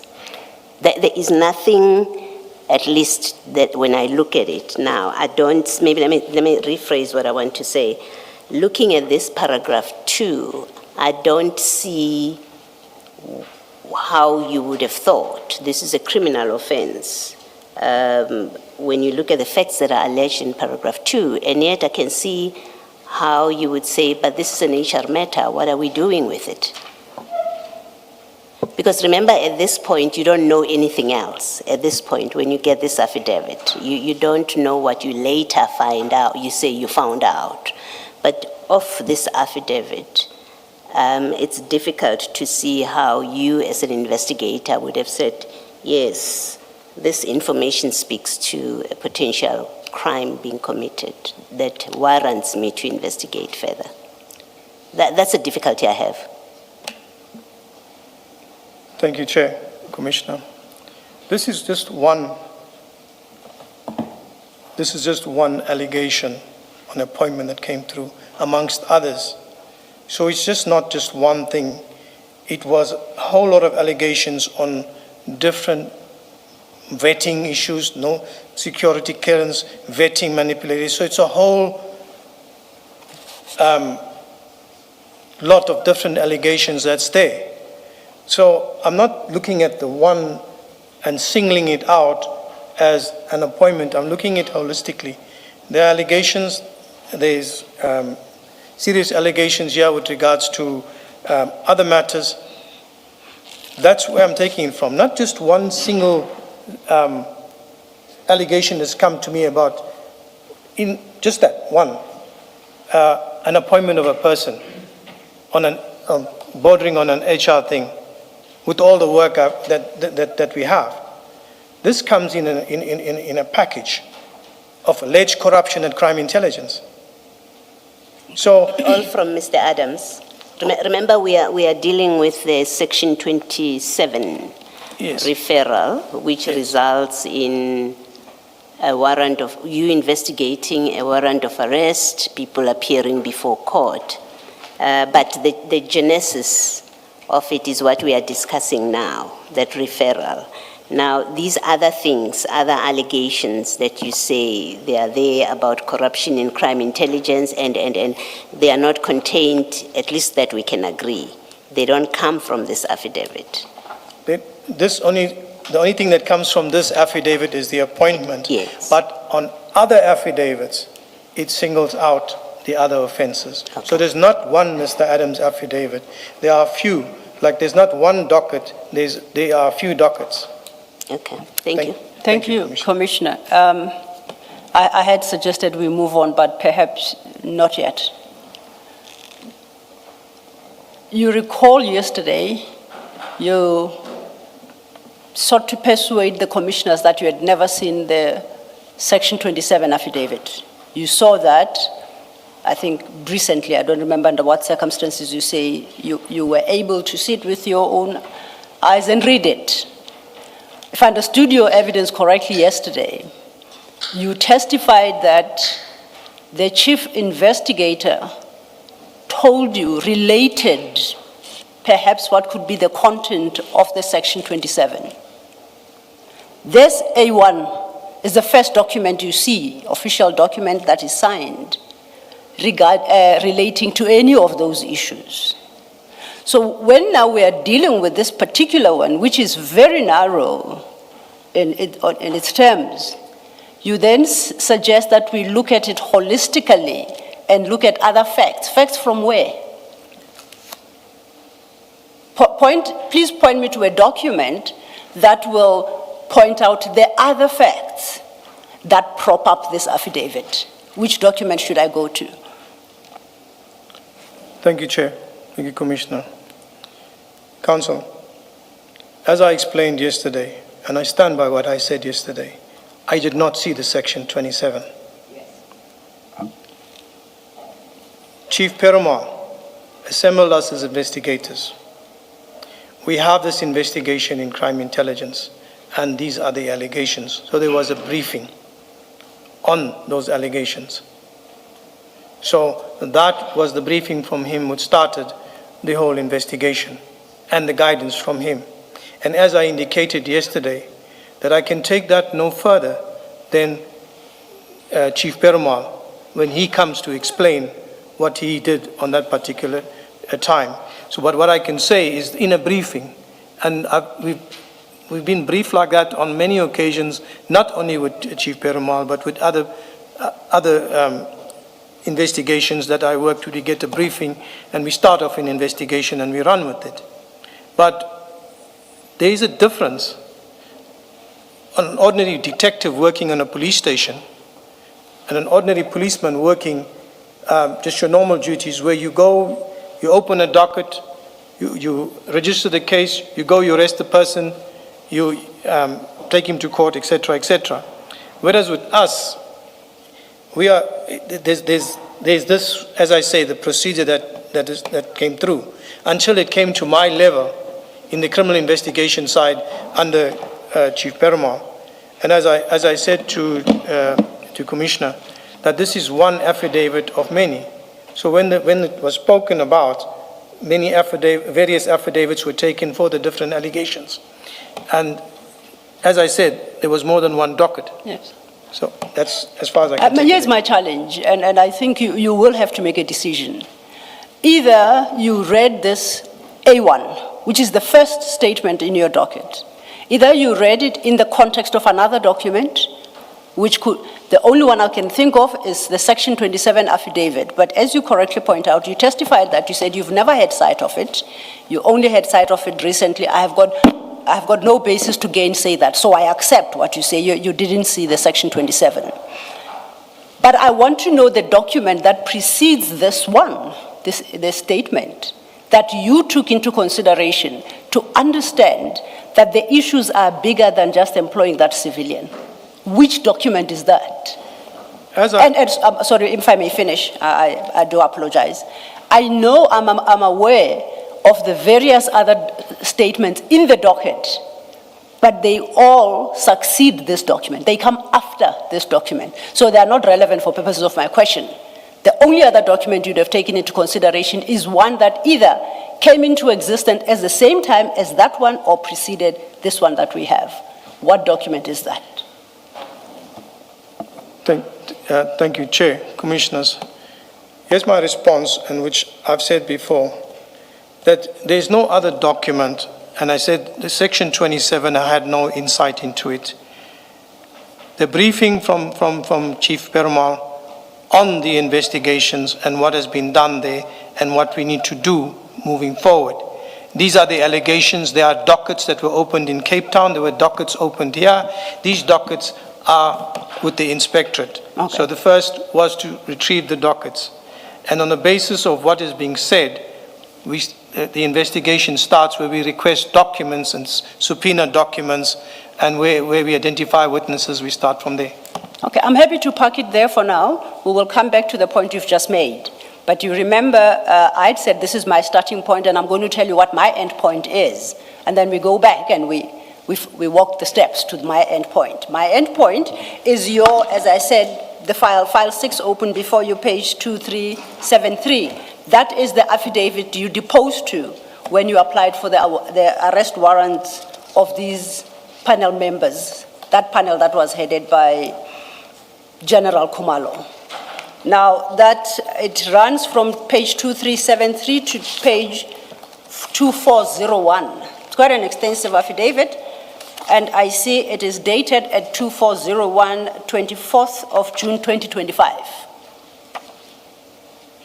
Page 2401. That's correct. And you confirm that's your signature? That's my signature. It's dated 24th of June 2025. That's correct. You recall that our A1 statement is dated the 6th of January 2025. That's correct. So we've got like a 6-month run to get from start to finish. That's correct. Now, looking at this document, you deal extensively with the unlawful appointment. You then, if you turn to page 2380,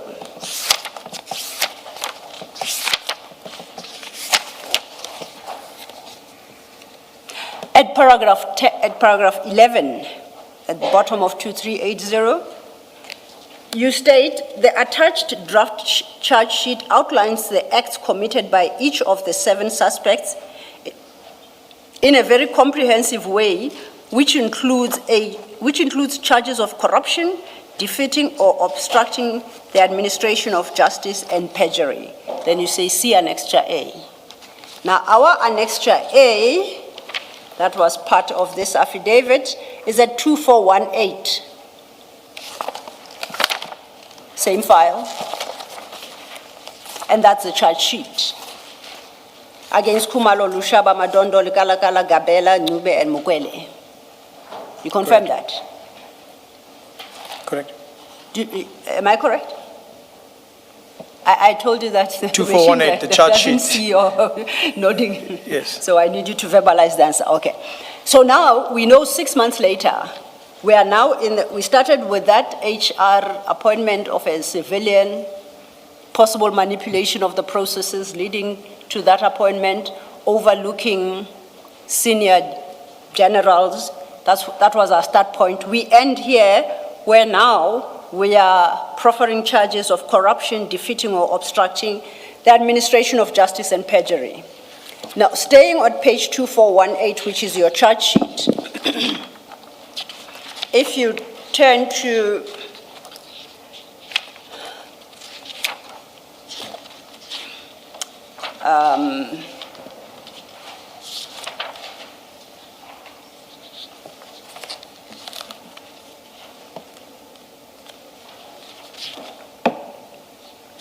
if I may just find my place.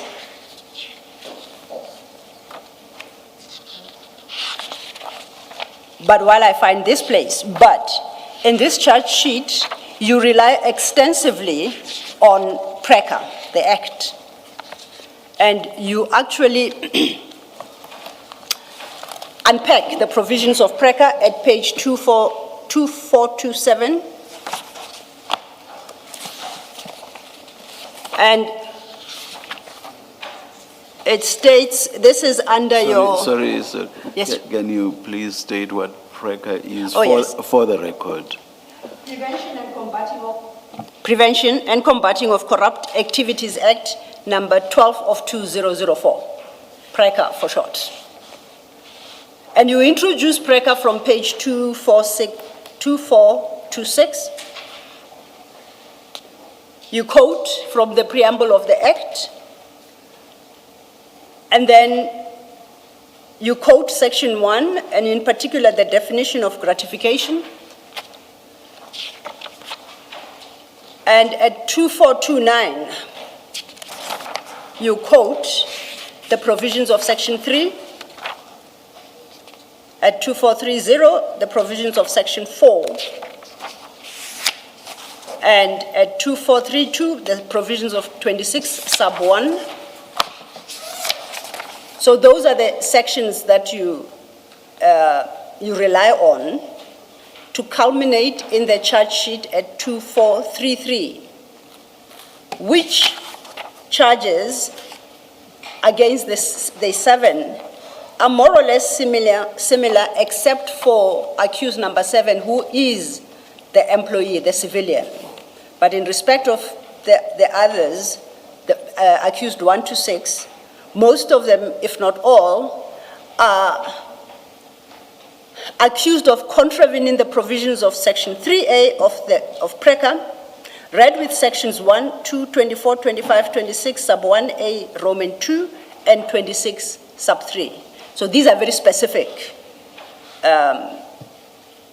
sections, and therefore very specific crimes. You may refresh your mind by looking at these documents, but if you could assist us to understand, we moved on the 6th of January from employing a civilian.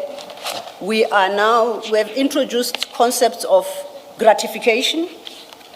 We have introduced concepts of corruption and related. And perhaps if you help us understand your affidavit so that we land where you have landed in the charge sheet, starting at page 2433. And as you do so, if there are any documents, remember I said there is the steps between the 6th of January to the 24th of June. If there are any particular documents in the docket that you say point towards gratification, point towards corruption, feel free to point them out, and we will turn to them. But for the moment, what I personally am desperate for is to understand how employing a civilian, that act ends up with including concepts such as gratification as defined in section 1. Thank you, Chair, Commissioners, Council. Let me start off first with the affidavit itself. The investigators do the investigation, and the investigation is presented to the prosecutors who draft the charges and who to charge and what charges they are. So I'm going to move from there. When we look at the charges that are there, the gratification in terms of section 1 of gratification, definitions of gratifications in section 1. And it describes what a gratification is. That is an offer of employment, agreement to an employment. So this deals with the employment of a person which falls under the definition of a gratification in terms of PRECA. So when we... I apologize, but don't rush through it because I'm very concerned by what you have just said. Gratification can't be an offer of employment. Let's go to the definition and perhaps read it correctly, right? No. Because what you just said I don't think is legally correct. Gratification, in the definition Yes. of gratification under PRECA, employment, contract of employment falls within the definition of gratification in the Prevention of Corrupt Activities Act. Refer to your page 2427 and let's read it correctly because you don't want to create the impression that offering somebody, giving somebody an offer of employment constitutes gratification. No, that's not what you intend to say. So, and I know that you want to use that definition for us to understand what gratification includes. And that's why I said, this was what, June 2024, 25. So read and acquaint you, and reacquaint yourself. And then let's try again. Yes. Where are you referring to me? 2427, your page 2427. That's where you give the full definition of gratification. Thank you. Yes. Chair, PRECA in section 1 defines gratification as including money, whether in cash or otherwise, any donation, gift, loan, fee, reward, valuable security, property or interest in property or any description, whether movable or immovable, or any other similar advantage. The avoidance of a loss, liability, penalty, forfeiture, punishment, or other disadvantage. D, any office, status, honor, employment, contract of employment or service, or any agreement to give employment or render services in any capacity, and a residential or holiday accommodation. Any payment, release, discharge, or liquidation of any loan, obligation, or other liability, whether in whole or in part. Any forbearance to demand any money or money worth or value thing. My emphasis is on gratification in D. And I think that's our first challenge. We can't read that definition on its own.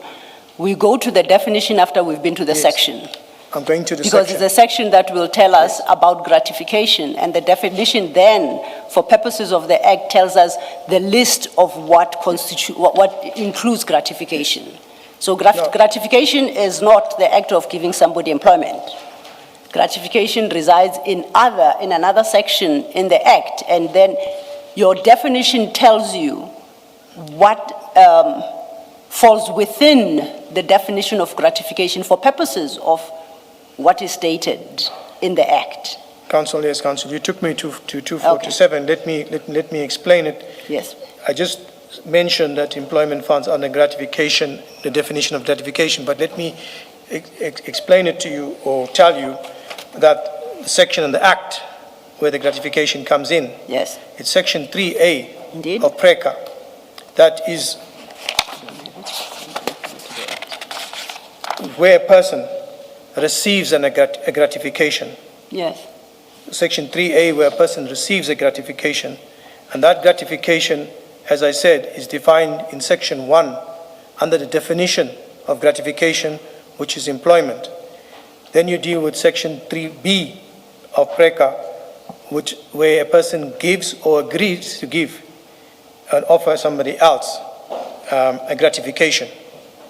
And when you look at the both, together with the definition in gratification, you look at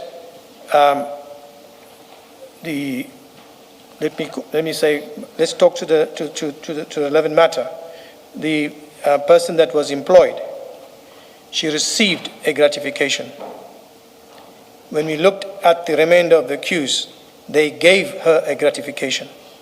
So that is where Section 3A and 3B of the Prevention of Corrupt Activities came in.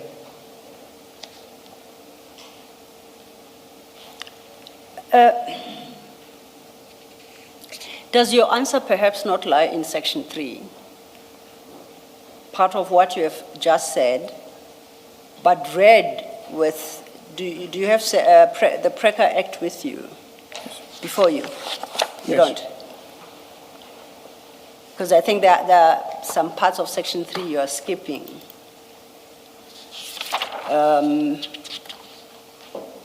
You've quoted it at page 2429. I'm reading it from your You have quoted it in your 3429. affidavit, page 2429. 2429, that's where Yes. I'm reading it from.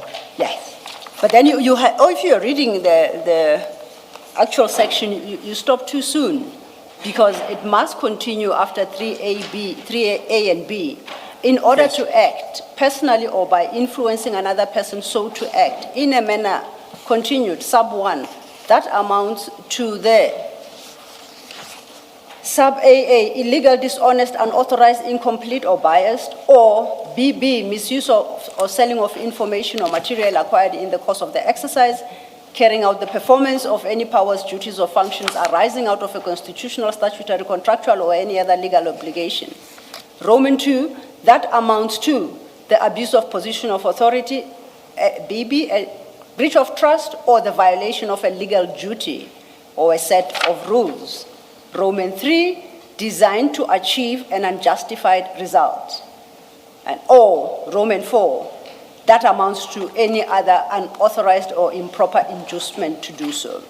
So the offer of employment must fit in with the remainder of Section 3 to constitute, to fall within the definition of gratification. Do you agree with me? Yes. Now, that forces us then to look at your docket to see whether any of the listed activities there are to be found in your docket. Is there evidence of anyone acting personally or by influencing another person in a manner that amounts to the illegal, dishonest, unauthorized, biased,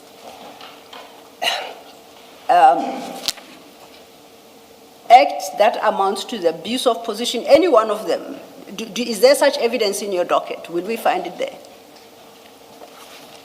Yes, Commissioner. Okay. You don't have to remember off the top of your head.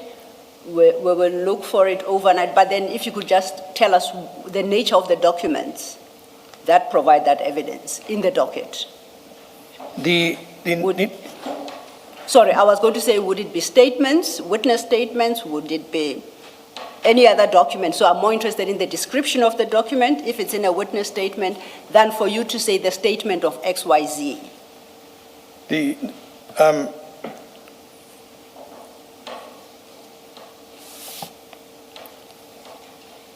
panel that gave the gratification Yes.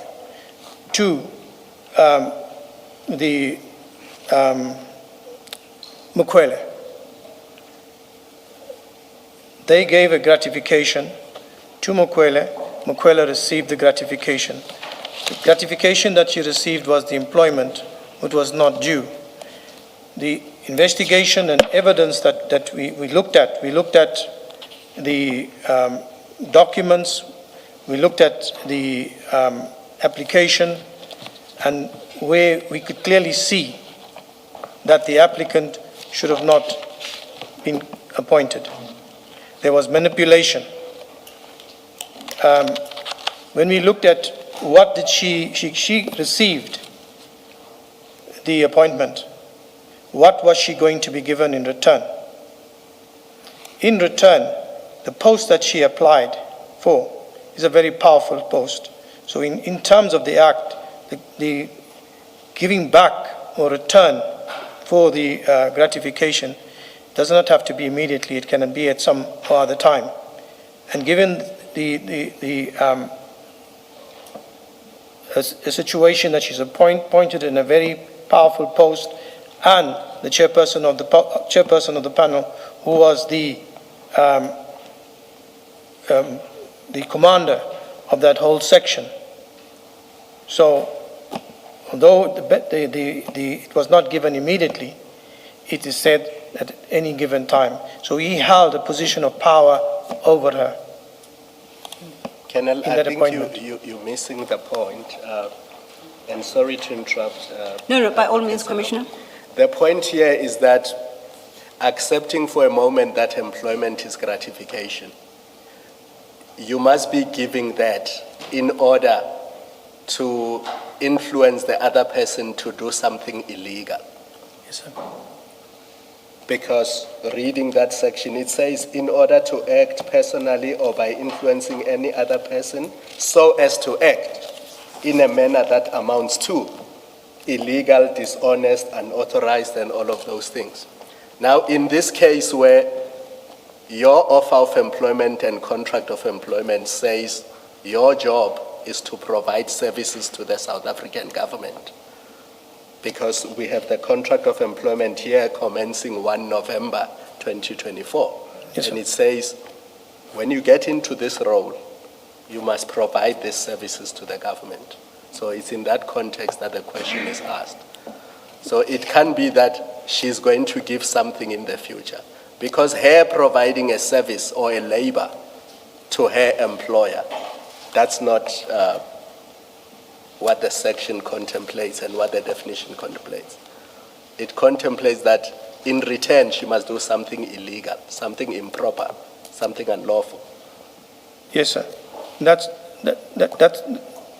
what I'm saying, is that what she was going to do is not going to be done immediately, but what you're supposed to give back was not going to be immediately, but can be given at a later stage because of the position that she was appointed in. She was going to do something illegal. Correct. Some years later. No, we do not know when that would be. But Precisely the problem. Because you don't know, that's precisely the problem. That's precisely the problem with this. That you have you formulated a charge, you got a warrant of arrest, you got people arrested, you have people appearing in court, and continue to do so on the basis of something that you say, and rightly so, fairly so. You say, well, we don't know, maybe in future she was going to do that. How does that, for a seasoned investigator, how does that sound right? As you say it, we don't know, maybe in future she was going to do that, and you've taken all these drastic steps that have a consequence on people's lives and have had a consequence. And you sit there now, many months later, you say, well, we don't know. Maybe she was going to do it in future. It cannot be right that that's a basis on which you went and instituted this prosecution and got a warrant of arrest. That's precisely the problem with this. And my concern, Colonel, is that the date of the offense is listed in A1 and the supporting annexure as October 2024. But she signs the contract of employment in December 2024. So 2 months after the date of the offense. And the effective date is 1 November 2024. And if you are saying this offense, which amounts to acceptance of gratification, the material facts relevant to it, happened in October. But some years from now, we don't know when. We think it's in exchange of her doing something illegal. I mean, that's circuitous reasoning, which I just don't get. And let me be clear to you, we don't want to go into the merits of whether people are guilty or innocent. That's for the court. That's for the criminal court. What we are concerned with is what was IDEC's motive? Was IDEC doing these things because they were influenced by politicians, or there was some ulterior motive, or they were acting contrary to the NPA Act? That's really what we're looking at. It's not our place to say people are guilty or innocent of a crime. That's for the criminal court. So I hope you understand that. But to get to that, my interest in particular, is what did IDEC do from the moment it received the complaint? Did it comply with statute? Did it follow correct procedures? And what was the reason behind how IDEC acted? And all these questions and what we elicit from you, we may have to draw inferences from those at a later stage. But just so you are clear, we're not focused on whether people are guilty or innocent of a crime. Can I respond? And I hope that assists you and you are able to come down, and when you respond to questions, it's with that in mind. Can I respond, And Commissioner? we've taken advocates the last time, but No, I did so because I could see that you were struggling with the second part of that definition of gratification. Commissioner, noted. What I've explained and what you've explained now, that what you are looking for is that whether IDEC was influenced in any way with regards to this particular matter. And that's where I'm saying that's where the emphasis was. But when we're going in deeper into the matter, and this single matter, we're going right into the merits of the whole matter. No, Colonel, we're going into how you conducted yourself in the lead up. That's what we're focusing on. So your affidavit, where you were asking for a warrant, that's the lead up. Yes. That's not in the criminal court people answering to charges. That's IDEC's conduct in the lead up. How did you deal with documents? For example, I asked you a question. Let me give you an example. I asked you a question earlier about whether the advert was, inviting people from outside to apply. And your answer to me was, you were not aware at the time, you became aware now. Now, I've read your affidavit, the same affidavit we're looking at, from June 2025. And in that affidavit, you say so, in so many words, that this position was advertised externally. So it means in June last year already you knew that to be the position because you put that in your affidavit. Again, that's the lead up. That's not what happens in the criminal court. Commissioner, if I could just stress the affidavit, part of it, and the advert. I did not say that it is now. Only get to know now. When the documents were subpoenaed and we got the documents, the whole appointment documents, the advert was there. So it was clear when we received those documents in February, March 2024. No, 2025. I just got to get the date right. When we received those documents, then the advert was there. All the applicants' documents were in the bundle. So there we saw it externally. And we also noticed that it was advertised previously too as well. Thank you, Commissioner. Thank you, Commissioners. You, just staying with the definition, I think you stated that this employee was to act illegally in the future in order for the employment to constitute gratification.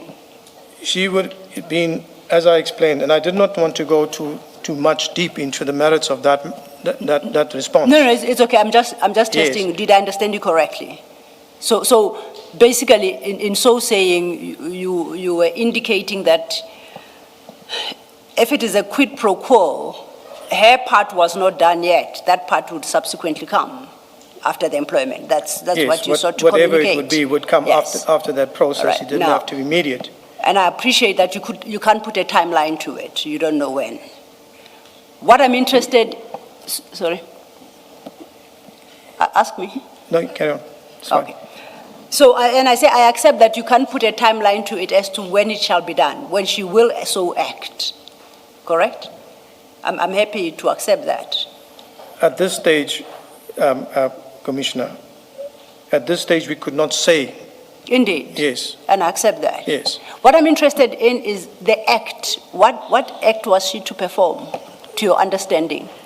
When we're dealing with the investigation as a whole and we look at what is there, it was the capture of crime intelligence, and we were still busy with the investigations on the other aspects with it. So I apologize to interject. I want us to take it a step at a time. The act that you suspected she would in time commit is the capture of crime intelligence. Yes. What is that? When you look at the various appointments that were taking place within crime intelligence for a specific purpose and a specific reason, from the flow out of the other investigations, that people were being brought in and appointed for specific reasons to be compliant with those particular reasons would actually be unlawful. I'm interested in in the act you said is the capture of crime intelligence. So I would like you, if you can, to explain to the commissioners the act of capture. What is that? I'm pleading ignorance here. I'm not sure. If we speak of an act, yes, one would say they would in time do X, steal from the one to give to the other. So specifying the particular act you suspect she would perform. Now, in response to my question, you say that act would be capture of crime intelligence is what the capture is directed at. I'm interested, what is the act of capture? Chair, Commissioners, when we look at the investigation of crime intelligence, yes, and when we talk about capture, yes, it's when the division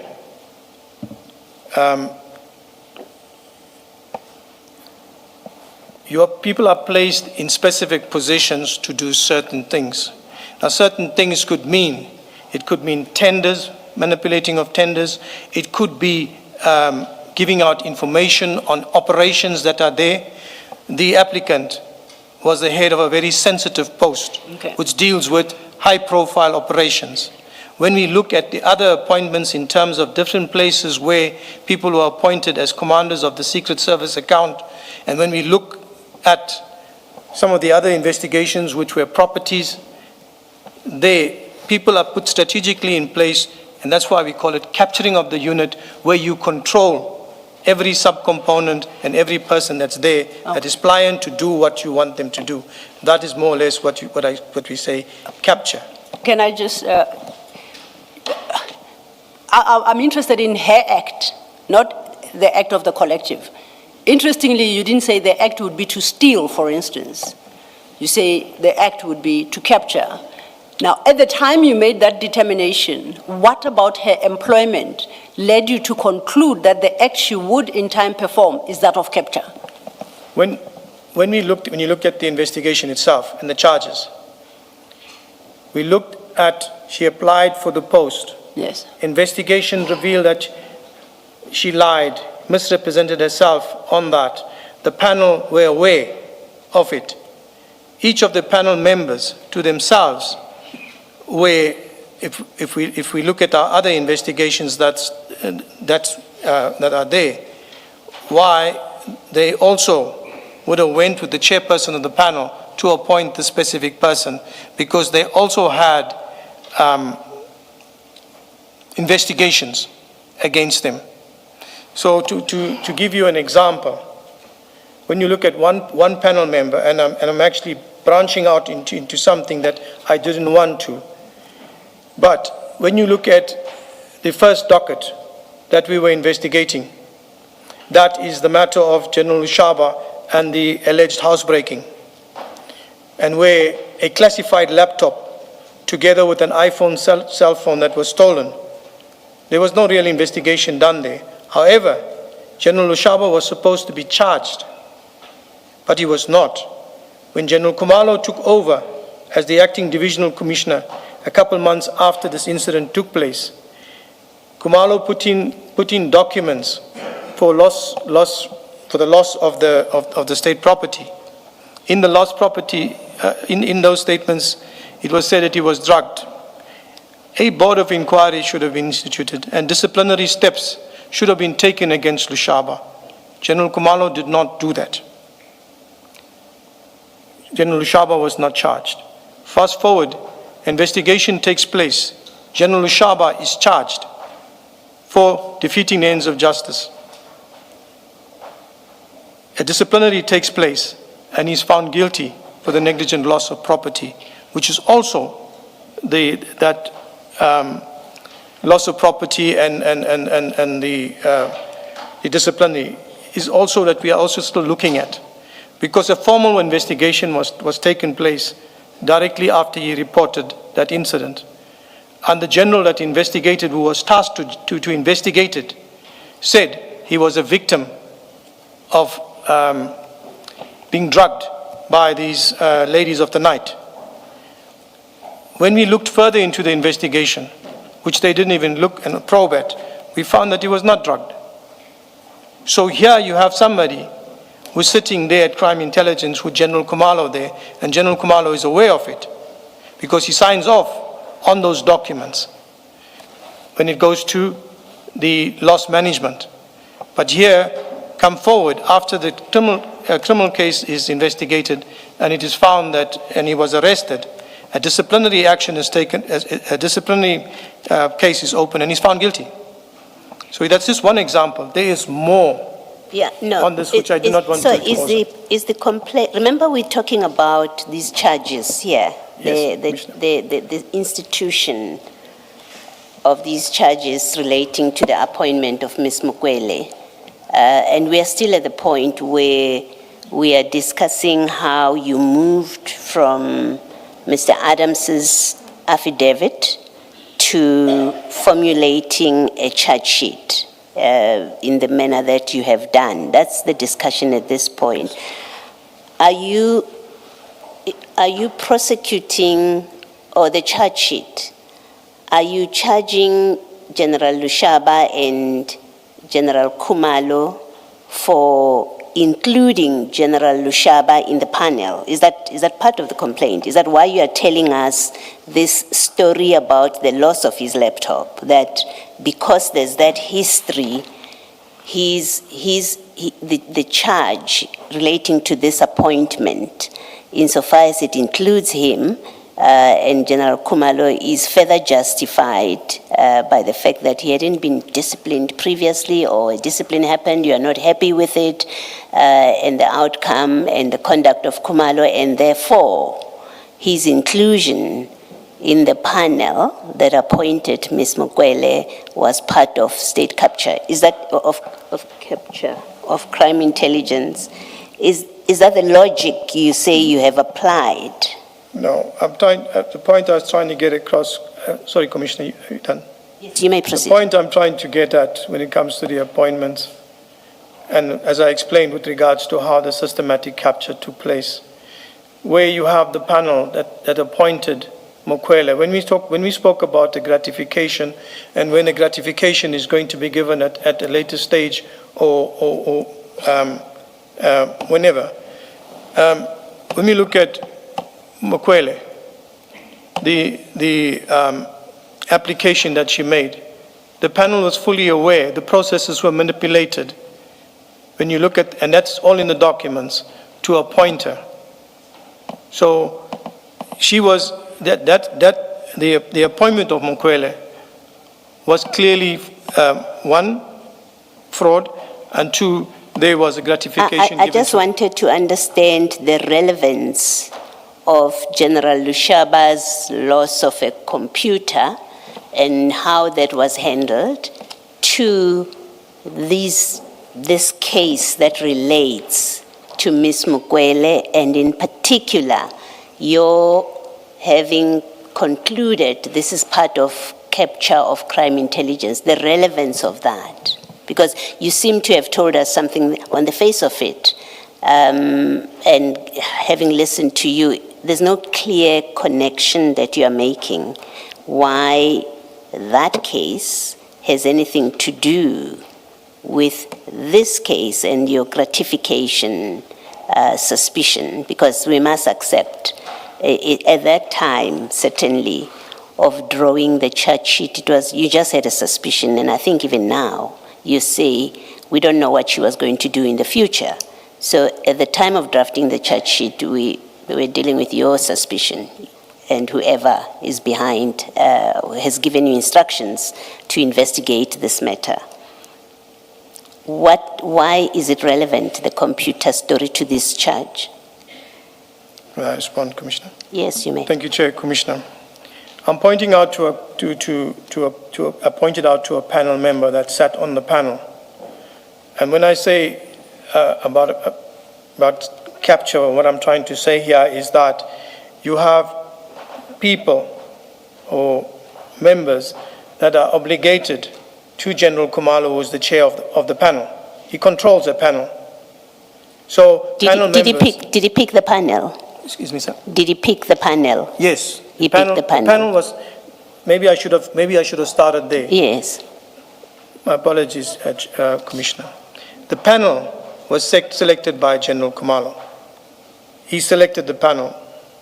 The members on the panel, together with General Kumalo, it was very clear that they manipulated the process of appointing. When you look at the documents, the evidence, what we collected, this is what came out there. When we looked at... And you say part of him selecting the panel, or the fact of him selecting these members as a panel, and they are collectively manipulating the process. You're saying that's all part of in furtherance of gratification to Ms. Mukwele for something that we don't know what she would do in future, but you also say that is part of a scheme, or it's a scheme in fact, to capture crime intelligence. That's what you're saying? Yes. Happened here? With the appointment of, that's the panel that have selected, manipulated the process to appoint Mukwele when she clearly should not have been appointed.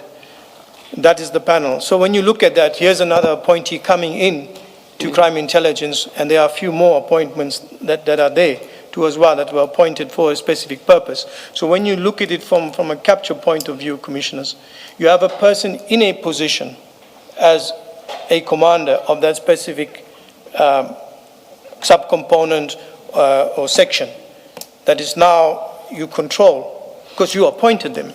No, yeah, well, I was going to ask you exactly that last part, that I don't know the processes of the SAPS, so maybe enlighten. Does the panel that interviews make the appointment? Commissioner? You want me to repeat my question? Yes, Commissioner. The panel that interviews, and in this case, let's be specific to this case, the panel is constituted, you say it was constituted by General Kumalo, you say that, and you say he holds this very powerful position, and having appointed Ms. Mukwele, the General Kumalo would have been able to control her or to influence her. Yes. My question is, does the interviewing panel make the appointment of the employee in the SABS? Thank you, Chair. Thank you, Commissioner. I think this part of it comes up, well, I recommended, I didn't appoint. When we look... What is your answer to my question? Let's not do a long explanation. Does the interviewing panel does an interviewing panel in the SAPS, and in particular the interviewing panel that interviewed Ms. Mukwele, did it appoint her? Is it this panel that appointed her? That's the panel that appointed her. The panel appointed her? Yes. Thank you. Sorry, Commissioner, I didn't understand the first time. Okay, thank you. That particular panel, chaired by General Kumalo, appointed by General Kumalo, chaired by General Kumalo, that appointed Ms. Mukwele. Okay, so they didn't make a recommendation to somebody else. And I started off by saying I'm ignorant about the SAPS processes, recruitment processes. So I come from a different field, which is you interview, you recommend, somebody appoints. You are saying, in this case, the very panel that interviewed her made the appointment. Chair, Commissioner, let me disqualify what I said. It's recommend, but that recommend for me, although it's recommend, it's a given that she's going to be appointed. Well, my question, let's go back to my question then. Don't tell me it's a given, because that's an opinion. You're expressing an opinion. I'm not interested in your opinion. I'm interested in facts. This panel that interviewed Ms. Mukwele, is your evidence or testimony that that panel appointed her? Because it's a simple matter. There is a letter of appointment somewhere, right? Or there's a minute somewhere. So we can verify that if we need to. But right now, I'm speaking from your knowledge because you are testifying and you took certain steps. So my question is simply this. Are you saying this panel appointed as a matter of fact and as a matter of law, because it has consequences, that she was appointed by the panel? Can I respond, Commissioner? That's what you say. Thank you. Thank you, Chair. Thank you, Commissioner. Let me be clear on it, Chair. So This panel recommended Mukwele to the National Commissioner to be appointed, which eventually led to her appointment indeed. That's my answer. So, okay, let's reprise your answer. So you say now, she was appointed by the National Commissioner. Correct. That's all. See, it was easy. That's all I wanted from you. Yes. Thank you. He's the one that eventually signs off. He's the one that appoints. Sorry. He's the one that appointed her. Finally, yes, he signs off on the appointment. Thank you. Chair. Just to close up out on that, the issue of just, Commissioner Baloyi has just conversed with you. Let's just go back to the panel. You say Kumalo established the panel, appointed. Correct. In the course of your investigations and considering applicable prescripts regarding recruitment and promotions, I just want to understand what you were able to establish. That panel that you say Kumalo put together, the composition thereof, is it subject to approval by some higher authority, an authority higher than Kumalo, or a designated authority within SABC? So the constitution of that panel, as your evidence has shown, is it subject to approval by a different authority within SABC? Secondly, if the answer is yes, was such authority obtained with the result that the panel was approved or not approved, or the authority was never sought? Where do we land? General Kumalo selected the panel. Yes.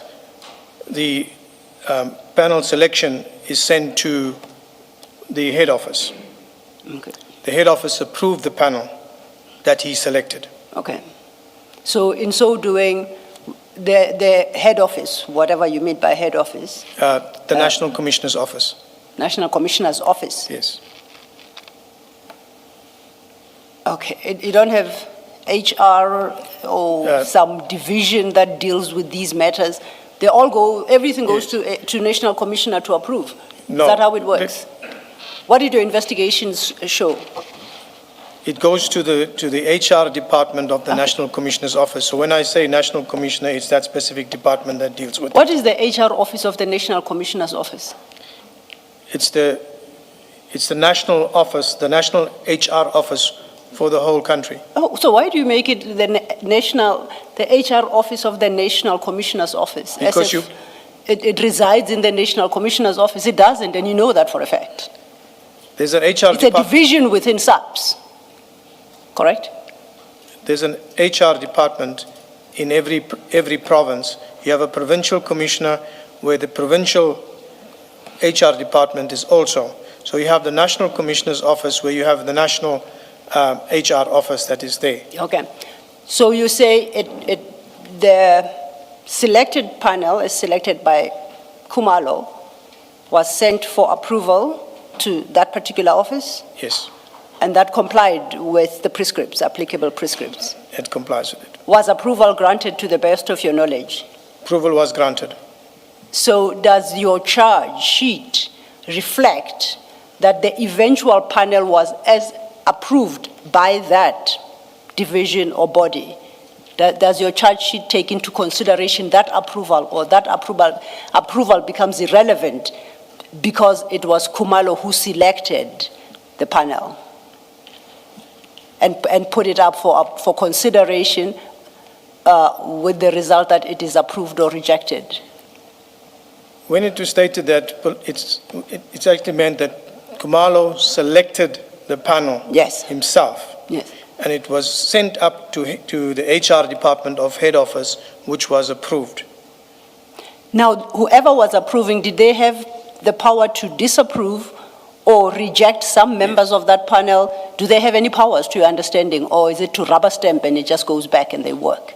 The document that is said, they will compile a document, General Kumalo in his office. Yes. So this is the panels that I've selected.